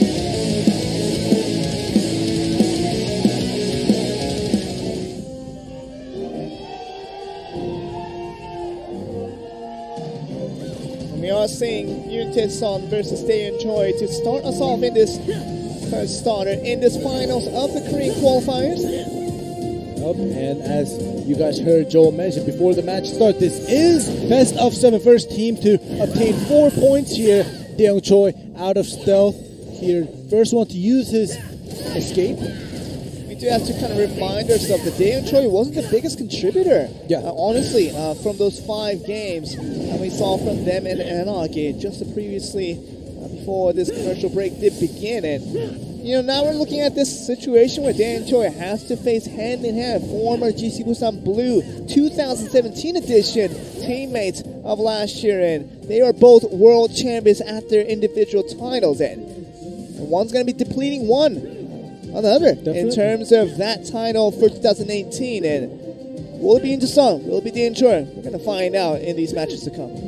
Definitely, and like I mentioned before, GC Busan Red, they have the face against IDEPS' competition that they brought out here at least in season 2. So they have to get, you know, they have to reiterate themselves, adjust themselves to this composition, and so far they are doing an okay job. But nobody has taken too much damage. Nobody has made a big move, forcing out tags or interferes yet. So have to see how this plays out. GC Busan Red just taking, getting the feels of how it should be played. Facing off against IDEP's is Season 1 playstyle. And it is a lot more evenly matched in terms of these two teams. Not really heavily putting out the damage onto either side. We're going to get the force tag onto both, and Junohan, Shinga Kim coming back in. Going to force out the escape from Shinga Kim. But what does that mean for the future of Junohan? He's going to put in the damage to move forward, and he has to fuse his own escape as well. So pretty even in terms of trades. There we go. You have that same defensive interference coming in from both of the destroyers. Shinga Kim does tag out there. Joy does come in. Junohan decides to stay out on the field. We are going to see basically after some of the Choi did come in, had to destroy out that brawl coming in from Shinga Kim, and that was going to be good enough for him to use attack to get him out. And Choi is going to be the first one to come out on attack point used. It's not too much of a big difference here, but it's a slight difference that GC Busan Red has the advantage regarding the interfere points and tag. So we'll see if Daeon Choi forced out a tag. There we go, a tag forced out. See, obviously, Chase trying to be attempted here, but Yuntasan does not mind. And still keeps all of his escape on this tag in, and Junohan to use that tag point. Probably is counting on Yuntasan to get a lot of damage done against the destroyer. See, because Daeon Choi here. But this was the first matchup, and not too much has happened. When they first came out on the field at the beginning of the match, maybe a deja vu here a little bit. But Daeon Choi does make his move here. Very nicely done, and Daeon Choi, we thought that he was going to be able to force out the escapes, but Yuntasan still keeps pretty cool under pressure and force out the escape on the other end. Daeon Choi now in a little bit of trouble. Definitely taking that poke damage coming from Yuntasan. He's just waiting for his cool. But Daeon Choi definitely knows that that offensive move onto Yuntasan. He has 10 seconds for the force tag. Defensive interference coming in from GC Busan Red. Choi just trying to help out. Oh, look at the damage! Oh my. Young Kim, you're a bit late there, buddy. A bit late. Yeah, a tad bit late, yeah. Daeon Choi once again very low. This is similar to what happened against Anarchy here. Let's hope that he doesn't die out like he did during the Anarchy match. This time around, Sung Choi coming in. He's been showing great plays like he just did now. Comes in and then tags out right away. Okay, now we're going to see IDEF still trying to find it out here, as it is a little bit closer match when compared to the previous opponents that DC Red had faced. In the terms of coup d'etat, of course, that was a former team. Shin Kim and Hyung Kim as well, so a lot of storylines still going back and forth in terms of what we can make out of this matchup. And Shin Kim still in a bit of trouble as he's still chained down in the shackles, and Daeon Choi trying to do all he can on the interfere, but really nothing getting done here. Getting done here, the defensive interfere comes in once again from Hyung Kim. Shin Kim causing a lot of his teammates to come in, and his thrall is going down here. Oh, not looking good. Kim, as soon as he calls out the throw, it's definitely not the same situation. We're going to see the ultimate being connected by Shin Kim, but it's not going to be able to finish off. And Sohan still looking forward to press here and pressing the pressure. And what can he do? Shin Kim trying to poke out a little bit as much as he can. No throw, no aerial. Not working, tagging out. Hyung Kim coming in. Just targeting throw more than anything in. See the ultimate trying to be planted, but Junohan does not connect in. And brings Thunder Choi back out of the game, and it's going to be a mirror match between these two destroyers. Just trying to see who can get the bigger advantage. Currently, Jason with them red is on the winning end. Both of them just going at it. On top of their Ember Stomps, they have it both put down here. Song coming in, trying to put that pressure in. Daeon Choi.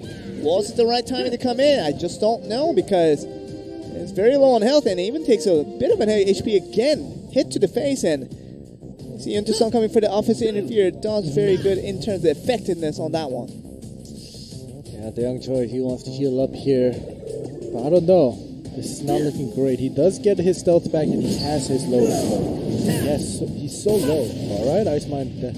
This is a chance to take out at least an interfere on the side of GC Busan Red here. Sunny Choi is still going to be frozen up. He's going to get the right timing on and trying to find the damage with Shugi Kim. Seems very, very much on the connection there, but no follow-up. We're going to see Sunny Choi still relatively healthy here. It was a good reactionary 2v2. They both expected what was to happen, but they still gone with it and to see if anything they could make out of that opportunity, but nothing has happened with that reactionary 2v2. Now we're back to square one against Daeyoung Choi and Sunny Choi here. 7 minutes have passed in this first game between these two teams, and really hard to tell which the clear winner is going to be at this point in time. We'll get a better answer as the time goes by, and maybe we just might get to a TKO here ending, but should be a very important clause as to we're trying to just find out which of these two teams have a clear edge upon one another. In the meantime, there really isn't one. But Daeyoung Choi once again in the air. He has 10 seconds until that force tag, and this is always the problem for Daeyoung Choi when he's close to the force tag. There we go. I was going to say he doesn't tag out, but finally he knows his mistake. He does use his tag points to tag out and play it safe. There he goes, and Daeyoung Choi took a lot of time last time around to take all that damage in that last interaction, but this time around he knows better. And finally used that tag point, and Hyung Kim's going back on the field. Of course, he does have his one tag point of his own, and going to be trying to fight against Yoon Tae-sun, see what he's going to get. Alright. Negates, but gets into the air. Hyung Kim unable to make anything out of it. Defensive interferer comes in from Sungjin Choi. Gets dragged in. Very nice drag in here. It's going to force out the interfere. Again, Hyung Kim just trying to bring all the skates back towards Hyung Kim, which he does, and Son, see what he can do but with Junohan trying to help out. Junohan does kind of go on the offensive, but the Ember Stomp saves him. And Destroyer ult. Destroyer ultimate, that is definitely not going to connect. Great dancing, so from Hyun Kim. And shows how strong he is wielding that axe. That's a decent 7.5 out of 10 in terms of style points. But he does do some damage onto Yoon Tae-sun. He'll be force tagged out in 6 seconds here, drags him in. Reaction 2v2. This is important, but taking a lot of damage is going to be Yoon Tae-sun actually, so be a little more careful as you can see the tag back out onto that force tag, but no chase coming in towards Junohan. There we go, Daeyoung Choi does come in with such low health. He did heal up a little bit on the bench, but he comes out because he's the only one with the tag point, so he has to do something to Junohan before he tags out, but he just decides to tag out here. Everybody gets another interfere point back at the 1 minute mark. 1 minute mark, but Hyun Kim's taking a lot of damage, but that's a dead Hyun Kim altogether, and this is trouble now starting to splur upon, and Junohan trying to capitalize on the mistakes being made by the side of Idas, and Idas just trying to counter back to the damage, but you see very strong defensive efforts coming from Sunny Choi on the interfere. No damage whatsoever coming from Daeyoung Choi. GC Busan Red definitely just interfering in when necessary. They're not forcing any offensive interferes coming in here. They're playing it safe. They did that dink though. Still in stealth, but the dink forced Daeyoung Choi to get stunned here. And he's stunned again into the area. Daeyoung Choi is out. Daeyoung Choi's out, and Hyun Kim is the last one up. In 10 seconds, it might just be good enough to finish this last member off, but even if it goes to the TKO, we know who the clear winner is going to be. It definitely is. You know, when all 6 players were alive, it was kind of even though maybe a little bit towards GC Busan Red, but they did take some damage near the end game. But with 2 of the members on IDEPS going down at the very late game, it was obviously a win towards GC Busan Red. Just around 65,000 damage difference between the two teams. The clear winner of that TKO was going to go towards GC Busan Red. And game 1 victory over to them. And we're going to go to a single to see which player will make the appearance, trying to make the difference here. But, oh man, this is a lot closer match than we probably would have expected, because we thought maybe IDEPS would have held it together, but that last time around in that previous series, they went against to the side of Anarchy. It was a different story altogether, but in this game 1, it had to go all the way to the wire. It really had to decide through just a difference in damage chart, and it did go over there, raising the hands of GC Busan Red in that first game, but we don't know what to expect in the future games here. Definitely don't know, and you guys saw on screen before we got into the replay, we saw Hyungkyu Kim drinking that pink drink. And when he drinks the pink drink, he's serious mode. When he's drinking just regular clear water, I don't know how serious he is, but when he takes out and brings out that pink drink is when Hyungkyu Kim is serious. And now we're going on to the singles, and if Hyungkyu Kim decides to come out, I don't know what to expect. This is best of 7, and Idas may just have a chance to come back. What do you imagine that pink drink is going to be in Korea? You have to talk about. I mean, back when it was in NA, I mean, we talked about Tropicana pink lemonade. That was there in the mix. I always went to school, in middle school, high school, you mentioned it, and it was always in the concession stand. Get that pink lemonade every single time. Yeah. But in Korea, we don't have drinks like that. So It could be vitamin water. vitamin water, you saying? Yeah, Okay. it could be. Get that extra boost of vitamins for his matchup next. And it is set 2. And it's best of 7s, like I mentioned, and you see on the screen. So it's going to kind of stir up the order of the players that come out compared to how they do for the best of 5s. But it seems like Hyungkyu Kim is actually coming out after that pink drink boost before it runs out. It's kind of like a Fury. You know, when you use a Fury, you have to get the most out of it.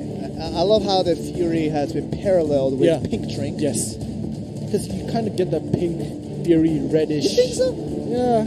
Well, pink and red is a very different color. It is. It is. But I do get your point. I'm telling you, Hyungkyu Kim is... Oh! Assassin mirror match again, and Yuntaesun just trying to make fools out of the former Assassin main out there. He's beaten Young Che last time around. He's trying to do it again against Hyungkyu Kim. Oh man, he really likes making shameful iterations of his opponents every single time. Hyungkyu Kim, if he loses with his Assassin main against basically Yuntaesun, who's not even a main in Assassin, it has looked terrible at times. That's exactly why he brings out the Assassin, because, you know, if he loses, he has nothing to lose regarding pride. Yeah. He does lose a point, but regarding pride, nothing is lost. But for Hyungkyu Kim, pride is lost. Well, pride is on the line, guys, but set 2. After Jisoo Red picks up that game 1 in a TKO, we're going to see if they can extend the lead onto a 2-0. We're going to find out in this next match.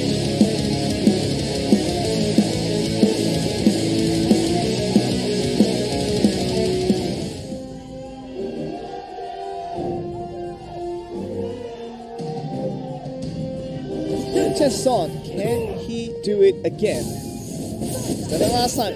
Done it many different times in the past, and you see the stealth being traded onto both sides. Lotus being taken by Yuntaesun. This is a crucial point where Hyungkyu Kim can get the advantage. If he gets one more stun, that will do it. All right, so they're doing both well on the trade. Yuntaesun did take a little bit more damage, but in terms of trade, the back here we go. It's over. It's basically over. 15 seconds. 15 seconds. Can he survive for 15 more seconds? So you can. Another stun. The bomb bar. We're still counting our chances. 8 more seconds left to go. Bomb bars. If in this kind of situation, right, for both sides when they're out and the CC happens on one side, and the one that lands the CC is unable to finish the other assassin or the other opponent, then that assassin on the offensive has made a big, huge mistake on the combo. And right now, Yuntaesun didn't, and you saw that clean finish. And, you know, I usually call it out, especially in an assassin mirror match. I usually don't like calling it out early, but in this kind of situation, it's basically over. Like, I'm not gonna try to cover it up by saying, oh, there's a chance, or, you know, there is a chance, obviously, but unless Yuntaesun or any of the assassin players making a mistake, if that's not the case, then it's basically over. So, I don't know. That was a clean play by Yuntaesun. Inside, I hope that he made a mistake to prolong the match a little bit. But, unfortunately, that did not happen. Now we're getting to this phase here, ending 2-0 once again for the side of Jisoo Red. When that happened the last time around, it was a clean sweep. But like you said, Yuntaesun just taking out all the assassin mains one by one. Schooling them one after the other, and another tag match is upon us. You know, why do I have a feeling the next singles is going to be not next singles since Yuntaesun came out. In the last match, if we do go down to that, Yuntaesun's going to come out and Young Choi is going to come out and Yuntaesun's going to be there. Maybe we will not even get to the second maybe not. set. We might just get to literally this one match, going over to Jisoo Red as they've been looking so strong, and set forward maybe to another singles.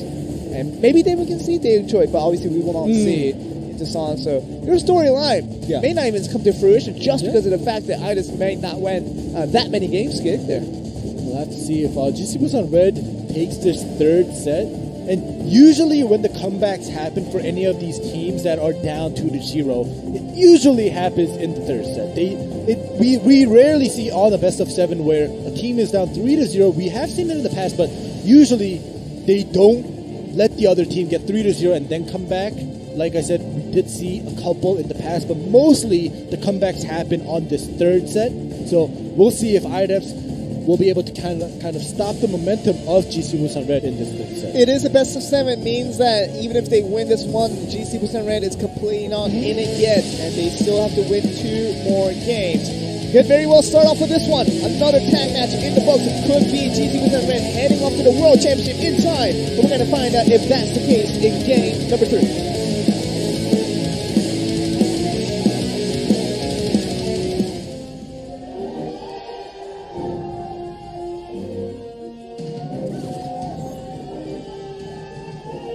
A lot of cheers coming in from all these people who are in the crowds today to see who their representative is going to be in the World Championship, as we're going to have that in moments time. But we have to decide who is the best team in all of Korea, and so far it's looking like GC Busan Red is going to be that team.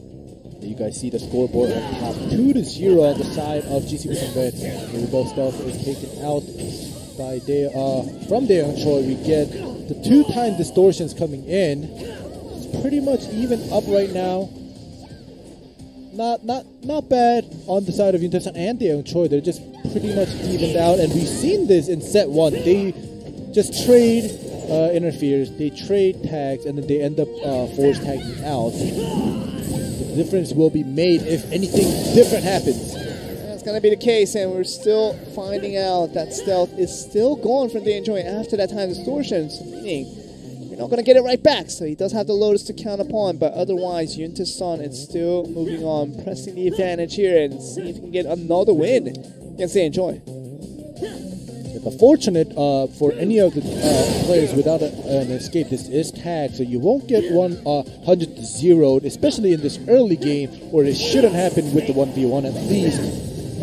So Daeyoung Choi and Yuntae-san both know that, and they are just playing it safe.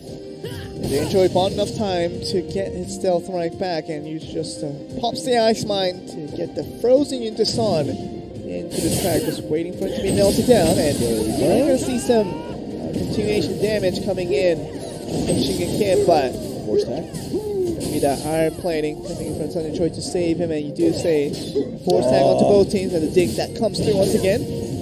Ooh, the execute does not connect, unfortunately, and Hyung Kim did pop his Fury, so he might just have to get an early tag out if he doesn't make. There we go. Oh no, this is bad news. It definitely is bad news, and when you proc the Fury and the execute or anything does not connect to your opponent, that's when you tag out. And Hyung Kim, even though it was very unfortunate to see nothing work out with the Fury, it was smart for him to tag out. And it is Juno Han versus Shingen Kim, 2 very much premier Warlocks we have here in Korea, but last time around it's definitely looked one-sided. Juno Han's team looking a lot better. Support the Warlock. See if this happens again. Yeah, it's like usually when Juno Han and Shingen Kim come out, it's like HBO pay-per-view kind of match, but it's very unfortunate that there is nothing like that here for Bledsoe. But Juno Han definitely did tag out here. Sunny Choi came out. Oh gosh! Oh my word, Sunny Choi. It's been quiet this entire series, but he makes a statement when they execute. Right. Shingen Kim does tag out as well. Daeyoung Choi coming out against Sunny Choi. Daeyoung Choi once again finding himself into a daze, and he's gonna find himself stealthed and having to use the Lotus Escape. Now he's gonna probably call on Shingen Kim in times due. Get that time distortion right back. We do have Hyung Kim come out. So he's not gonna wait for the Warlock. He's gonna just opt to take the risk in his own hands and see the song going back to the air, see what poke damage he can find on towards Hyung Kim. Sucks that Daeyoung Choi comes in and barely does anything and just has to tag out. Yep. Yuntae-san now, we see this competition going up Gunslinger versus Destroyer, and Gunslinger just pokes him out, and this is exactly what's happening. Look at Hyung Kim's health bar just slowly going down. He's doing a lot of things, but he's the one losing the health. Definitely is. And Junwon comes out. Shin Kim also comes out, tries to match this mirror. Last tag point being used by Hyung Kim, and now we're going to see just damage being infinite. We did see that execute come in. Nothing has connected from the execute, unfortunately. Junwon still finding it against Shin Kim and see what he can find. And can't use the paper forever. He's going to have to go for the offensive damage, but he's going to take the damage before. Hyung Kim does come in for that interfere to give the iron plating. That was pretty good. Reflexes right there by Hyung Kim. Shin Kim took very little damage until that iron plating proc, but overall, look at the health of IDEPS here. It's not looking great, even if it does go down to a TKO. So they have to make some kind of opening to do some damage, or maybe even eliminate one player from become right here. Okay, we're gonna see the ultimate. Not gonna be long enough. Startled down, and Kim still finding it difficult to get out of this corner, and Dan Choi comes in trying to do some counterattack, but nothing is going on for IDEPS. Tags out. Okay, Shin Kim ult, and then Junwon tags out. There we go, another tag out, making it a Destroyer versus Sin. And it is going to be the case where Choi, after having done so much damage towards Shin Kim last time around, and see what else he can find. He's been pretty quiet all throughout today, and trying to make a statement at the correct timing is probably what he's going to be efforting to do. Definitely. Sung Choi, his playstyle has gone up. You know, he's shown some disappointment in mid-season 2, but still, he's just coming back at it and proving that he's still the World Destroyer. I kind of doubted him early on, but you know, he proves me wrong all the time, and he's out here. Like you said, he's waiting for that timing. Dan Choi ultimate does not connect, and Destroy ultimate is not going to connect either, so Dan Choi, see what he can do from his own scenario. Really 1 minute that he has to just stall out to get the free tag in, but he does have a tag point that he can use. He's the only one with the tag point, so it makes sense that he's on the field, but like you said, he wants to get that force tag. There's still almost 4 minutes left. So look at this. Son, really no much action coming in from either team, and we're going to see basically a really lightweight trade in terms of both teams, and no significant HP bars being called out other than that effort towards Shin Kim and Hyung Kim we saw from the earlier parts of this game. But as we get closer and closer to the end game, the story becomes a lot quieter for us to enjoy. Alright, Dan Choi 10 seconds until that force tag happens. Shin Kim is next in line. Shin Kim has no tag, so he's going to have to kind of endure until that force tag happens. The full 1 minute and 45 seconds here. We saw Yususan just going with the damage there, and it's going to force out the tag from Dan Choi. Also force out the escape from Shin Kim. So this is a dangerous situation where he doesn't have an escape. Shin Kim, if he gets caught out, might be the first one to go out once again. Staggered interfere coming in for that time distortion. Shin Kim uses it for himself, but the poke down on the throw on the side of Shin Kim is not looking great here. Yuta-san doing a great job. That's because the Yuta-san just trying to wipe out the damage towards the throw, just making the defense utilities of Shin Kim a little bit less useful. Space not broken down. Making his offensive move here. Alright. Force out another. It really is. It's a trading resources on both ways, but we know that who has the more resource right now is going to be GC Busan Red, but Shin Kim. Talked about him taking a lot of damage, but it's not going to be crucial enough yet for him to go down. It was very... It could have been critical when Juno landed that leash, but here we go. You have that interfere coming in. See the Fury build being procced by Sung Choi. Absolutely destroyed. Oh my gosh! And the damage is not done yet, and Shin Kim will go down. The continuous efforts coming from Sung Choi, surprising us again and again. He didn't use the execute at first. He saved it until the end. And Dan Choi comes in here. He has to do something now. You know, we tell him that he's maybe the best assassin in the world, or maybe just in Korea. But either way, he hasn't made too much of an impact here today yet. And this is the time for him to do so. Because if they lose this, it's going to be a 3-0. Yeah, best assassin in the world. No way Jose is going to be not even the best assassin in Korea by the way he's playing today. And maybe just hurt us and starting to go for all the damage. Oh, okay. And finally force out to interfere for Yuntason and Choi. Still trying to make his point count here. That Fury block. Oh, nice loaded. Tags out. Hyung Kim does come in, but gets into the aerial. Choi is going to be counter chased side. Ooh, Kim, but we saw the damage coming in to execute. That will carve him down, and Sung Choi has to save himself for the next 25 seconds. Can he do that though? With only one interfere from Yuntason, that's all he has. And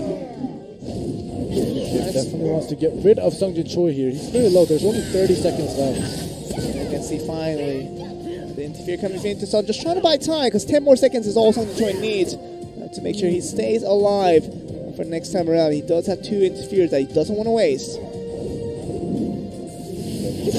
That execute did not connect. Chase actually did connect though on the side of Yuntason using his escape here. Yeah, it's going to be Kim doing his job. Make sure he gets that done. And they're going to go offensive here. Offensive interfere. Poked. Hyung Kim poked. The execute does not come through, and Kim just busy running away, and it is going to be finally over. And you see the high fives? Yep. I mean, you would think that GC Busan Red once again did win out this one. Yep. It's going to be very handily an easy win once again. 70,000 difference, 71,000 just about to be exact, and approximately that is good enough that you are the clear winners in this TKO. Once again, It definitely is. It's been going down to the TKO for GC Busan Red versus IDEPS in tag matches, and this just shows, even though GC Busan Red has taken both of the TKOs, it still shows that they're both very composed in not dying and not losing all 3 members. But IDEPS now, they have to figure something out because, alright, we know that you can go up against GC Busan Red without getting eliminated and getting KO'd, but going down to the TKO, you have lost 2 games at least in tag back to back. So they have to find an answer. They already found an answer to not die against GC Busan Red. Now they have to find an answer to do the damage output against GC Busan Red, because I know IDEPS is a team that could figure this out because they're such, made of such strong players.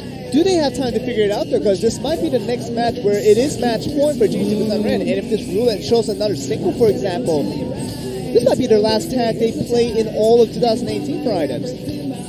That is true. That is true. And we've seen a lot of executes that miss coming from the destroyers, but when it connects, it's just it's like a fresh breeze coming in, and during the hot weather. It feels good. Fresh breath of air. Yeah, definitely is going to be a case. Maybe we should name the destroyer the Executioner. Definitely would have made it work out, but little ideas for you, NC Soft, but otherwise we're still going to rule the roulette. And you see that? Yeah, I'm sorry to cut you off, but that small thing, I can't believe that small tag happened last time. I know it's totally rigged, but let's hope it's not rigged this time around. Oh my god. Oh my god. Come on! Okay, I was going to say. No! Oh no. Single, okay. The nail did his job. Okay.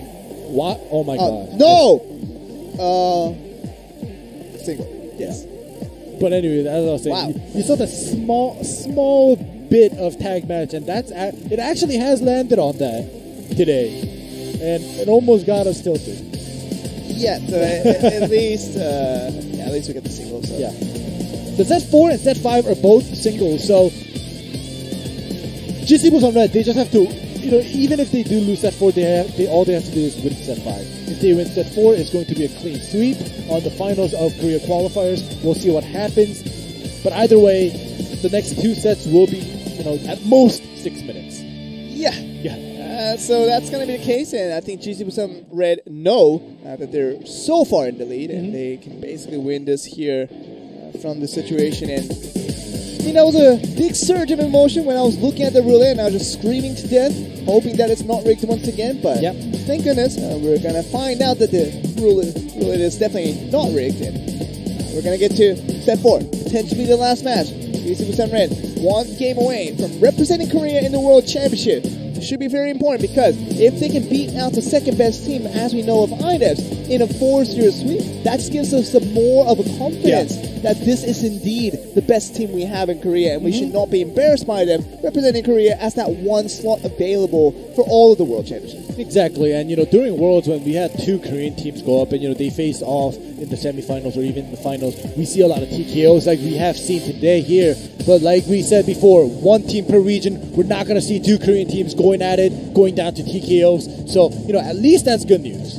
I mean, we're not going to see a Korea versus Korea final. That's going to be that's impossible awesome. now. Yeah, it is. It is, and we are going to get Junohan, Dan Choi.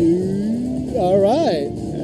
So Dan Choi, we expected him to come out in this set 4 predicament, but I bet Yuntesa wanted to come out, but he can't. He can't. Yeah. He He definitely wanted to, though. If you already play in set 2 in a best of 7, you can't play in set 4. If it comes down to another single throughout roulette, you're kind of forced to play another player. And we do see Junohan on the side of GC with Red. Now trying to go up against Dan Choi. And Dan Choi looking a little bit abysmal in terms of his emotions and his expression. But when he turns things around, it is potentially the last match as we have the match point between these 2 teams. GC with Red, 1 game away from representing Korea in the World Championship. We're going to find out if they can do that next game. Let's get on.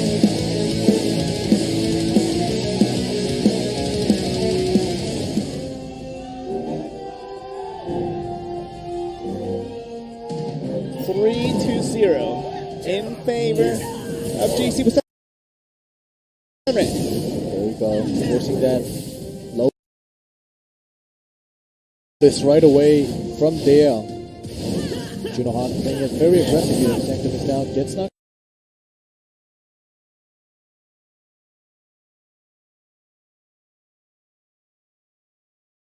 down though. Gonna see the days. Just escaping away, Junohan.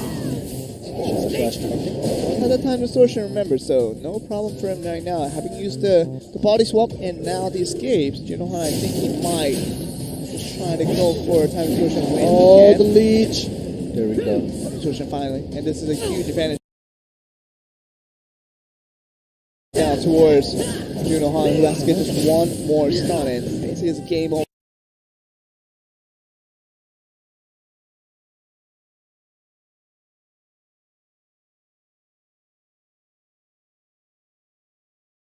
Dan Choi. Gotta wait for that tether blade timing here. Junohan waiting for the count. Backward check. There we go. Very nicely done. Yeah, okay. So us starting off. Body swap is going to be happening, but to no avail. And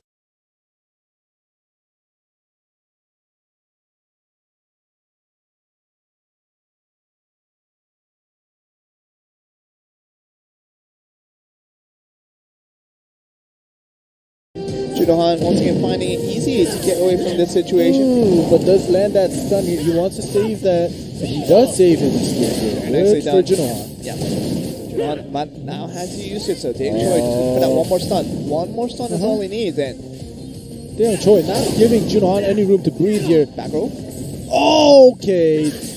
Still being traded, but traded. The landmine does not connect here. Dan Choi, just a few more damage away from knocking off Junohan and forcing him to game up, and this is it. And that last stun is all he needed. And we're gonna go to game 5, guys. Another singles, and we've seen this before, where they basically look like they were the clear winners to go for a clean sweep. Yeah. And their opponents have won every single game after and forced on to a game 7 or even game 5 in a best of 5. And we've seen this in the past, but maybe we're going to be onto this cruise once again, where we've seen this GC Red, although highly dominative in the first few games, might just lose a few more games after, but other singles that will be held after this one should be still match point. Definitely, and Dan Choi very well played. Not, it's not that Junohan played it bad, it's just Dan Choi kind of switched up his style and just gave no room for Junohan to make his move, wait for his cooldowns, and he just constantly just up in his face. Important point, and we might just get to see Sun Choi on this game 5. And he's going to go up against probably Hyunga Kim, though.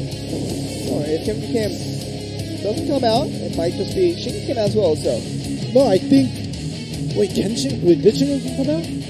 We remember who came out in set 2? Hyung Kim came out with the assassin and lost to. Yeah. So it has to be Shin Kim versus Sung-Jin Choi because only the last set of singles anybody could come out. No overlaps until set 7, which means the 2 last members of both sides, one per side, will have to come out. It's not a surprise. It will be Sung-Jin Choi versus Shin Kim. And it will be an awkward matchup for Sung-Jin Choi being the Destroyer to fight against the Warlock. This might just, What do you think of this matchup? Well, like, I don't know if Sung-Jin Choi is gonna bring out the Shadow Execute for singles, but if he does, he might just try to play it out as getting rid of the thrall and then just going aggressive. But overall, Shin Kim just keeping his distance, poking him down should be an easy win because Shin Kim's Warlock, as we know it, is a very strong Warlock. So if it was any other Warlock, I could say, my vote's on Sung-Jin Choi, but with this matchup with Shin Kim being on the Warlock, I'm not too sure.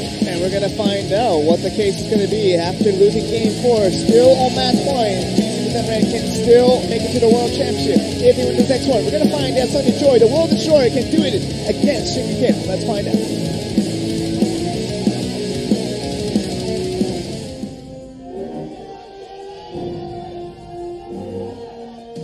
Fury Destroyer being brought up by Sung-Jin Choi. Go big or go home. Says the World Destroyer. Go for it. Not even looking towards the wall, just going straight for Thrall.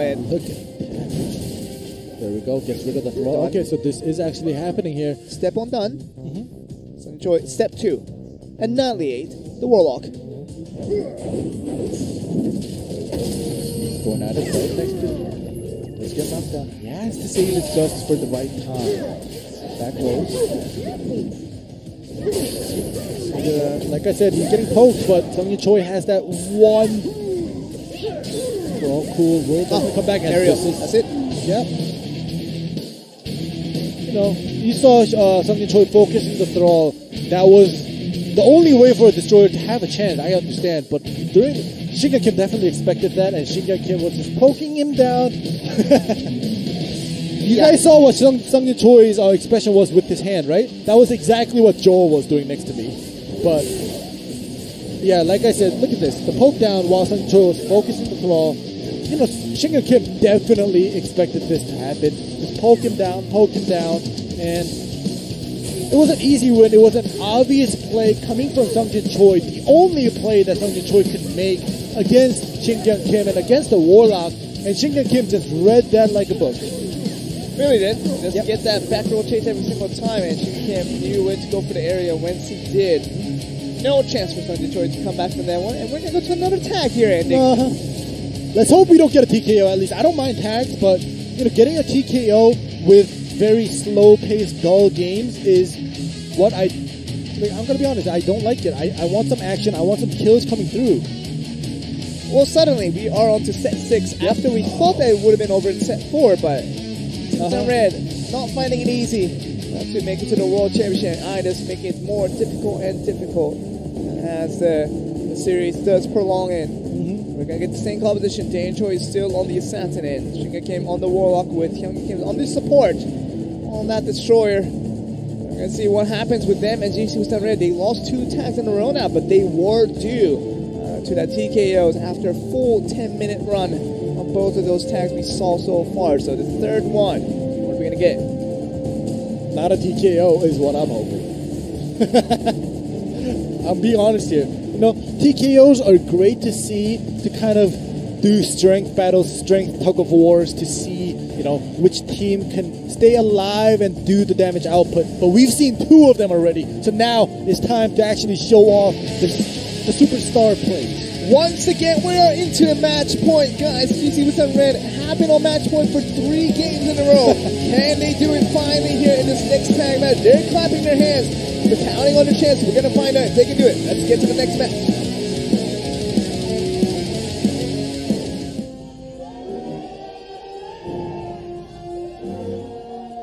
It is that feel when you lose 2 singles in a row after you won 3 straight. Kind of getting a feel that this might be a longer series than we expected.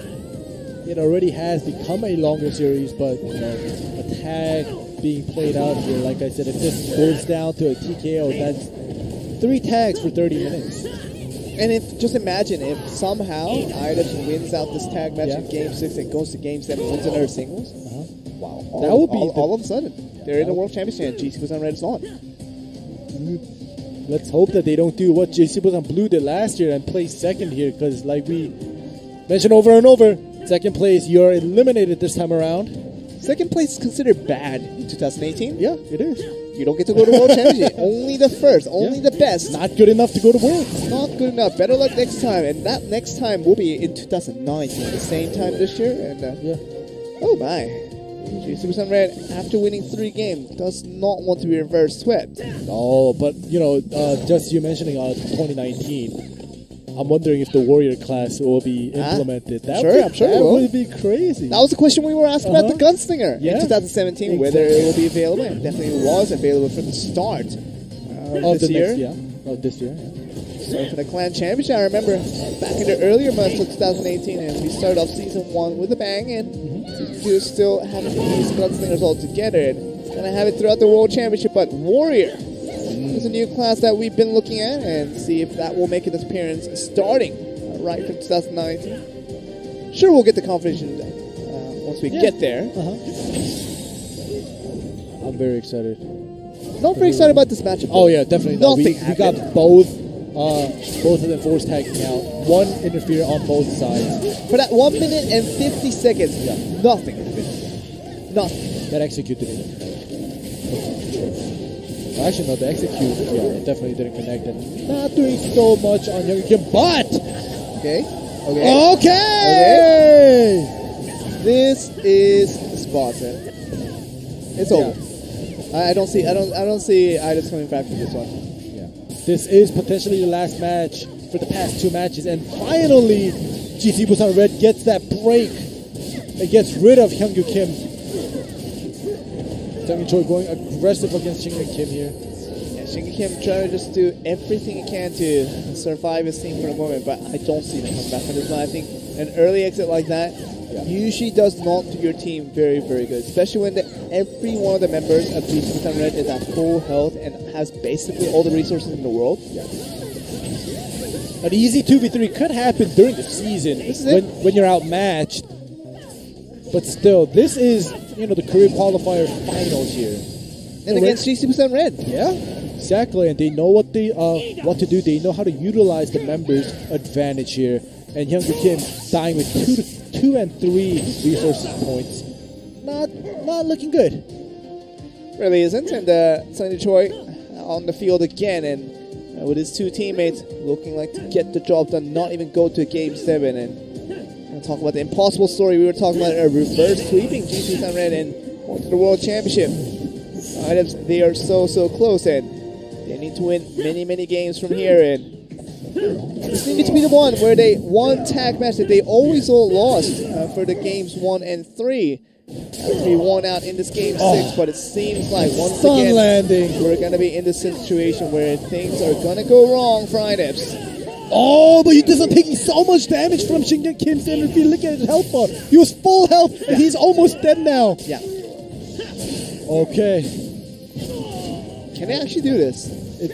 Now I don't know, but that decoy giving Daeon Choi that opportunity here. Dice Mine does not connect. Choi just trying to go for all the damage in the world that he can possibly do, but Jin Han still standing strong. See if he can get the damage onto the assassin. The ultimate will not connect, and come on. Here we go. Daeon Choi trying to stay alive, trying to save his tag point, but I don't know. Like I said, 10 seconds left. When Daeon Choi is close to force tag, that's when he's most vulnerable. And it's going to be Shingun Kim coming back onto fuel, and will we get chased up? That's going to be another question here as well. It's getting very close. You just saw it's going to find him. Let's get that chase to force out the escape from Shingun Kim. There we go once again on the mirror match here. This one he tries to get rid of that throw. The execute does land. Ooh, there we go. Barely gets it. Just gone. Just literally at that last second. Almost hit him. All by himself. No for all. Choi back onto the field, and this is a bad situation for INES. The more and more time goes by, it seems like GC Busan Red definitely knows how to capitalize on the advantage that they already have. It looks like a eventual win over to a GC Busan Red, but we could be in for surprises. Yeah, we definitely can't finish it here yet. We have Shingyun Kim and Daeyoung Choi. They could definitely do the damage output here. But you know what it is, though? What? Ida will not be able to win on TKO. That's for sure. Oh, okay. Daeyoung Choi, you do have tags. You don't want to die out with 2 tags that won't interfere. Tag out, but Shingyun Kim does get caught here. Shingyun Kim. Tag out again. Choi coming in. The Fury execute build. Getting rid of that thrall once again. And you see just and getting away from it. Shingyun Kim just has to stuck back there. row. A little bit of damage, but not enough to get himself knocked away in. Iphone still ongoing. Shingyun Kim just trying to use a paper to negate all that damage. And in the meantime, he does get that thing. Oh, the body swap. He's good. They're going for it. They're going for it. They're going for it. Oh my They're goodness. going for Oh it. my goodness. They got it. And they continued onto Yuta-san. Took a little bit of damage, but Shingyun Kim in the air, not looking good. No interference, no tag, but he does escape. Shingyun Kim. He's down though. Oh, he's out. Daeyoung Choi is the only man alive. So little HP to work with, and this is basically a 1v2, but basically, Daeyoung Choi has no HP to work with. I think this might be over. No, Yuta-san also has that tag, and Juno Han's waiting online with full HP here. I was gonna say, if Yuta-san doesn't have tag and Daeyoung Choi gets rid of Yuta-san, maybe, just maybe, he could pull off that 2v1, but Yep. look at the hell. Daeyoung Choi, literally on the brink of extinction from 2018 run-in. There it is. That last poke coming through this on in. GC Red. They are the ones. They are the best team in Korea. They've proven it in Season 1. They have proved it again in Season 2. And in the regional qualifiers of Korea, to pick one team, the one and only team, to represent Korea in the World Championship. They had to prove themselves again, and here they are. As the best team out of the 4, of the top 4 teams you look at for the entire year, they will be going to World Championships to represent Korea. Yeah, and it's 2 years in a row. This is the triple heart. I hope you dodged that because I did. I just kind of ate it. And You accepted it? No, I took it into my mouth, chewed it up, and spat it back out. Okay. That's one way to take it. Yes, that is. And you saw him going out all the way there. You know, it was almost a great comeback from Ida when they got, rid of who was it, Shingyun Choi? Yep. It was almost a great comeback, but unfortunately, GC Busan Red, they were more stable, they were more solid, they were more secure on that team play, and they were able to not go to a TKO and actually finish the game before the TKO, before the clock ran out, and they proved to us that they are the best team in Korea in 2018. What eventually came to be between these two teams, between GC Busan Red and the Idas, was that the better tag team was the winner out of this entire thing. We talked about GC Busan Red, they got that tag and they got the wins, and even they lost many of the singles ahead of them. It still was these crucial wins, and that became the crucial point for them to secure the spot as the best team in Korea. So very well deserved for this team. Definitely, and I also wanted to talk about how it's very unfortunate for Shingyun Kim. He was unable to make it to Worlds last year, and he can't go to Worlds this year. And the reason I'm mentioning this is because 3 years ago and 4 years ago, he was a 2-time world champion, back to back, and he's the only one who carries that title of winning Worlds back to back. But now, if Yuta-san goes there and wins this World, but it depends. Maybe the other regions may win, but I'm just saying Yuta-san already won last year's World, and if he wins again, he's gonna tie up Shingyun Kim's back-to-back World Champions win rate. Right now, Yuta-san is on a 6-win streak in terms of his championship run so far. Now we're gonna introduce the representatives of Korea to get them into the World Championship. It will be GC Busan Red. We're going to have a talk with GC Busan Red to see how they felt about today's games. I normally do say maybe a team captain, as Junohan, are you going to be that person to represent the team? That's a complete misunderstanding. And Sung Choi is the captain, and I'm just kind of coincidentally in the front. 조금만 이동할게요. 가운데 쪽으로. 제가 너무 자, 여러분 일단 형이니까 좀 소감이 어떠시냐? Sung Choi, how do you feel? 이제 며칠 전에 이제 또 시즌 2 우승해 이 자리에 just only a couple of days ago where we won on this stage and that's season 2 and 누구나 다 가고 we 싶었을 thought that 거예요. everybody would want to go to the World Championship. 기쁜 감정도 있는데 I think beyond the emotional things, 아쉬운 감정이 저한테 there's a little bit of disappointment as to why everybody couldn't represent Korea in the World Championship. 싱글 나와서 그냥 그런 거야? Were you disappointed by your singles performances? 저는 No, that's not it. 항상 풀 세트의 초피ሻ기. I always try to bring my biggest potentials in the final set. 본인 나왔을 겁니까? Would you have come out in the set 7? Not today.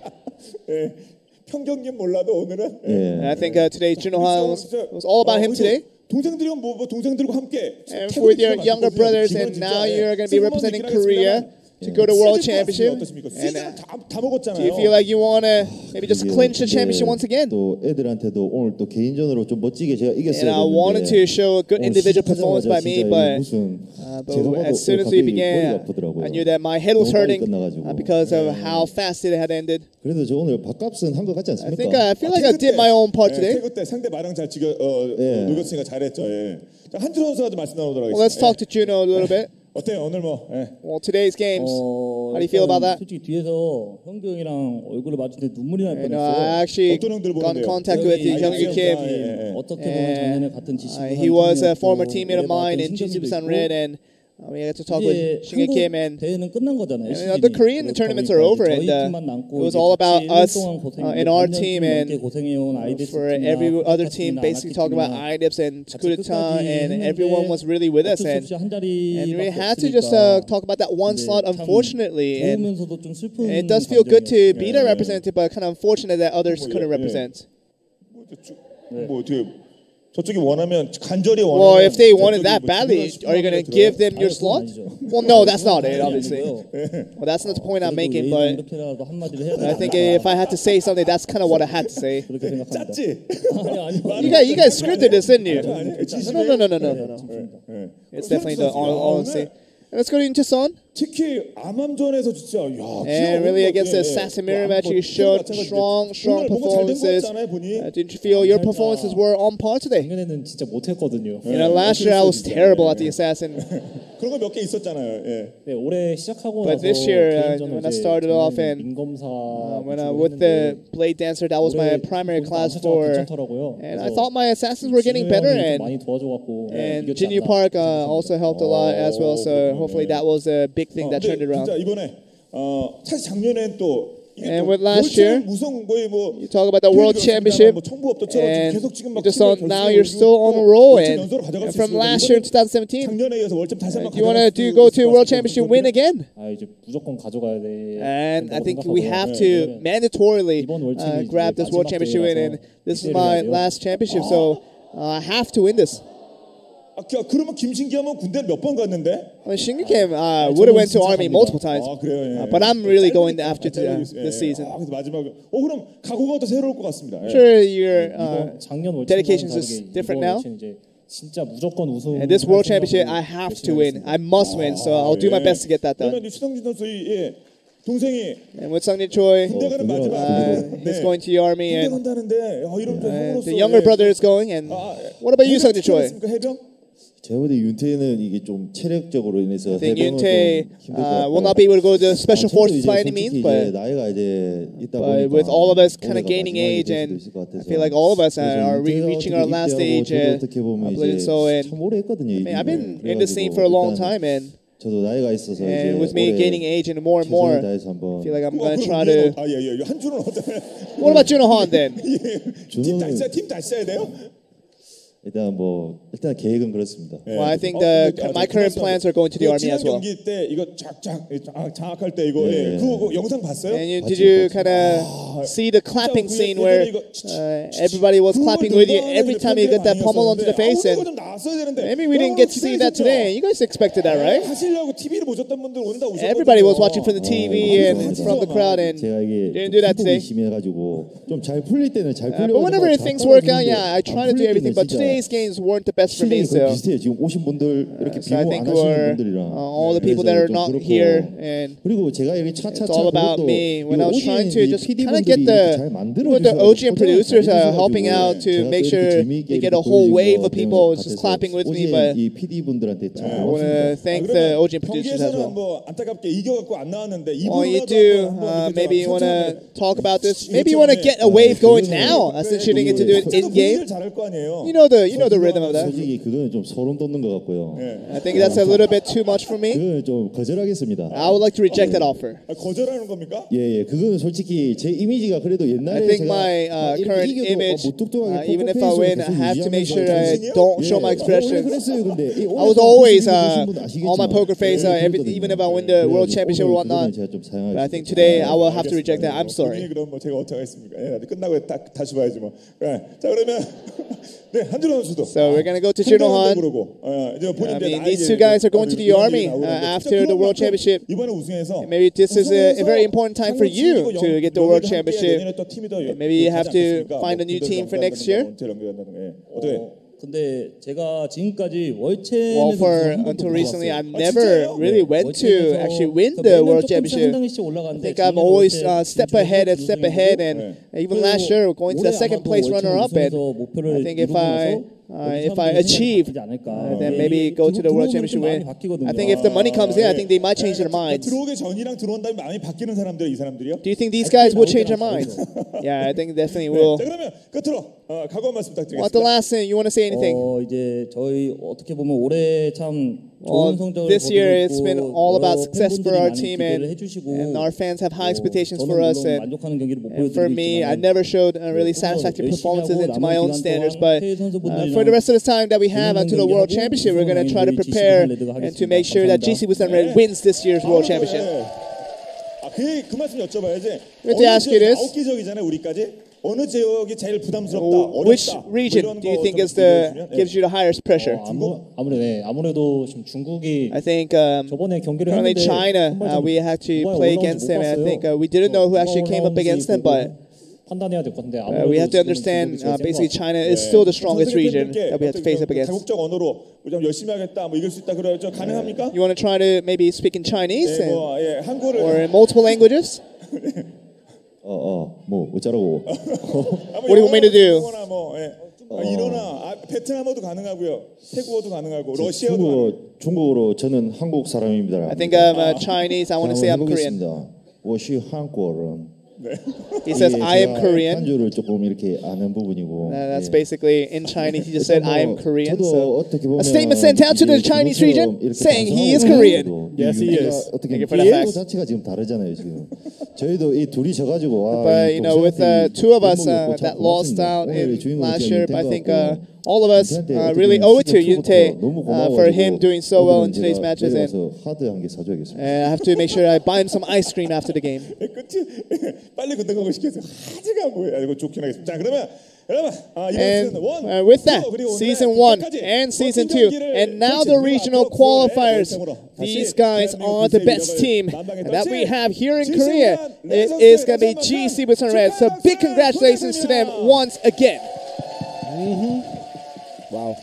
So you heard from them, and we talked about, we're going to close out the broadcast, I'm sure, pretty soon here, and see what we're going to get. But you want to say anything before we close out? Well, now we have a little bit of a long break until September with Worlds, with 9 regions coming to Korea to duke it out, and I'm very excited. I hope this 1 month goes by super fast so we can get into Worlds. Hey, man, we're going to get slowly prepared for that World Championship to go.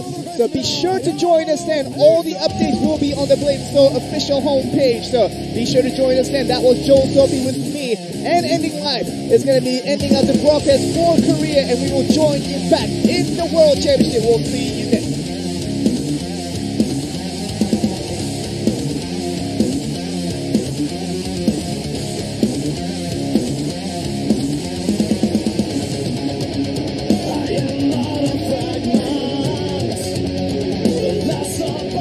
Something more this day.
Then stabbed me like a murderer.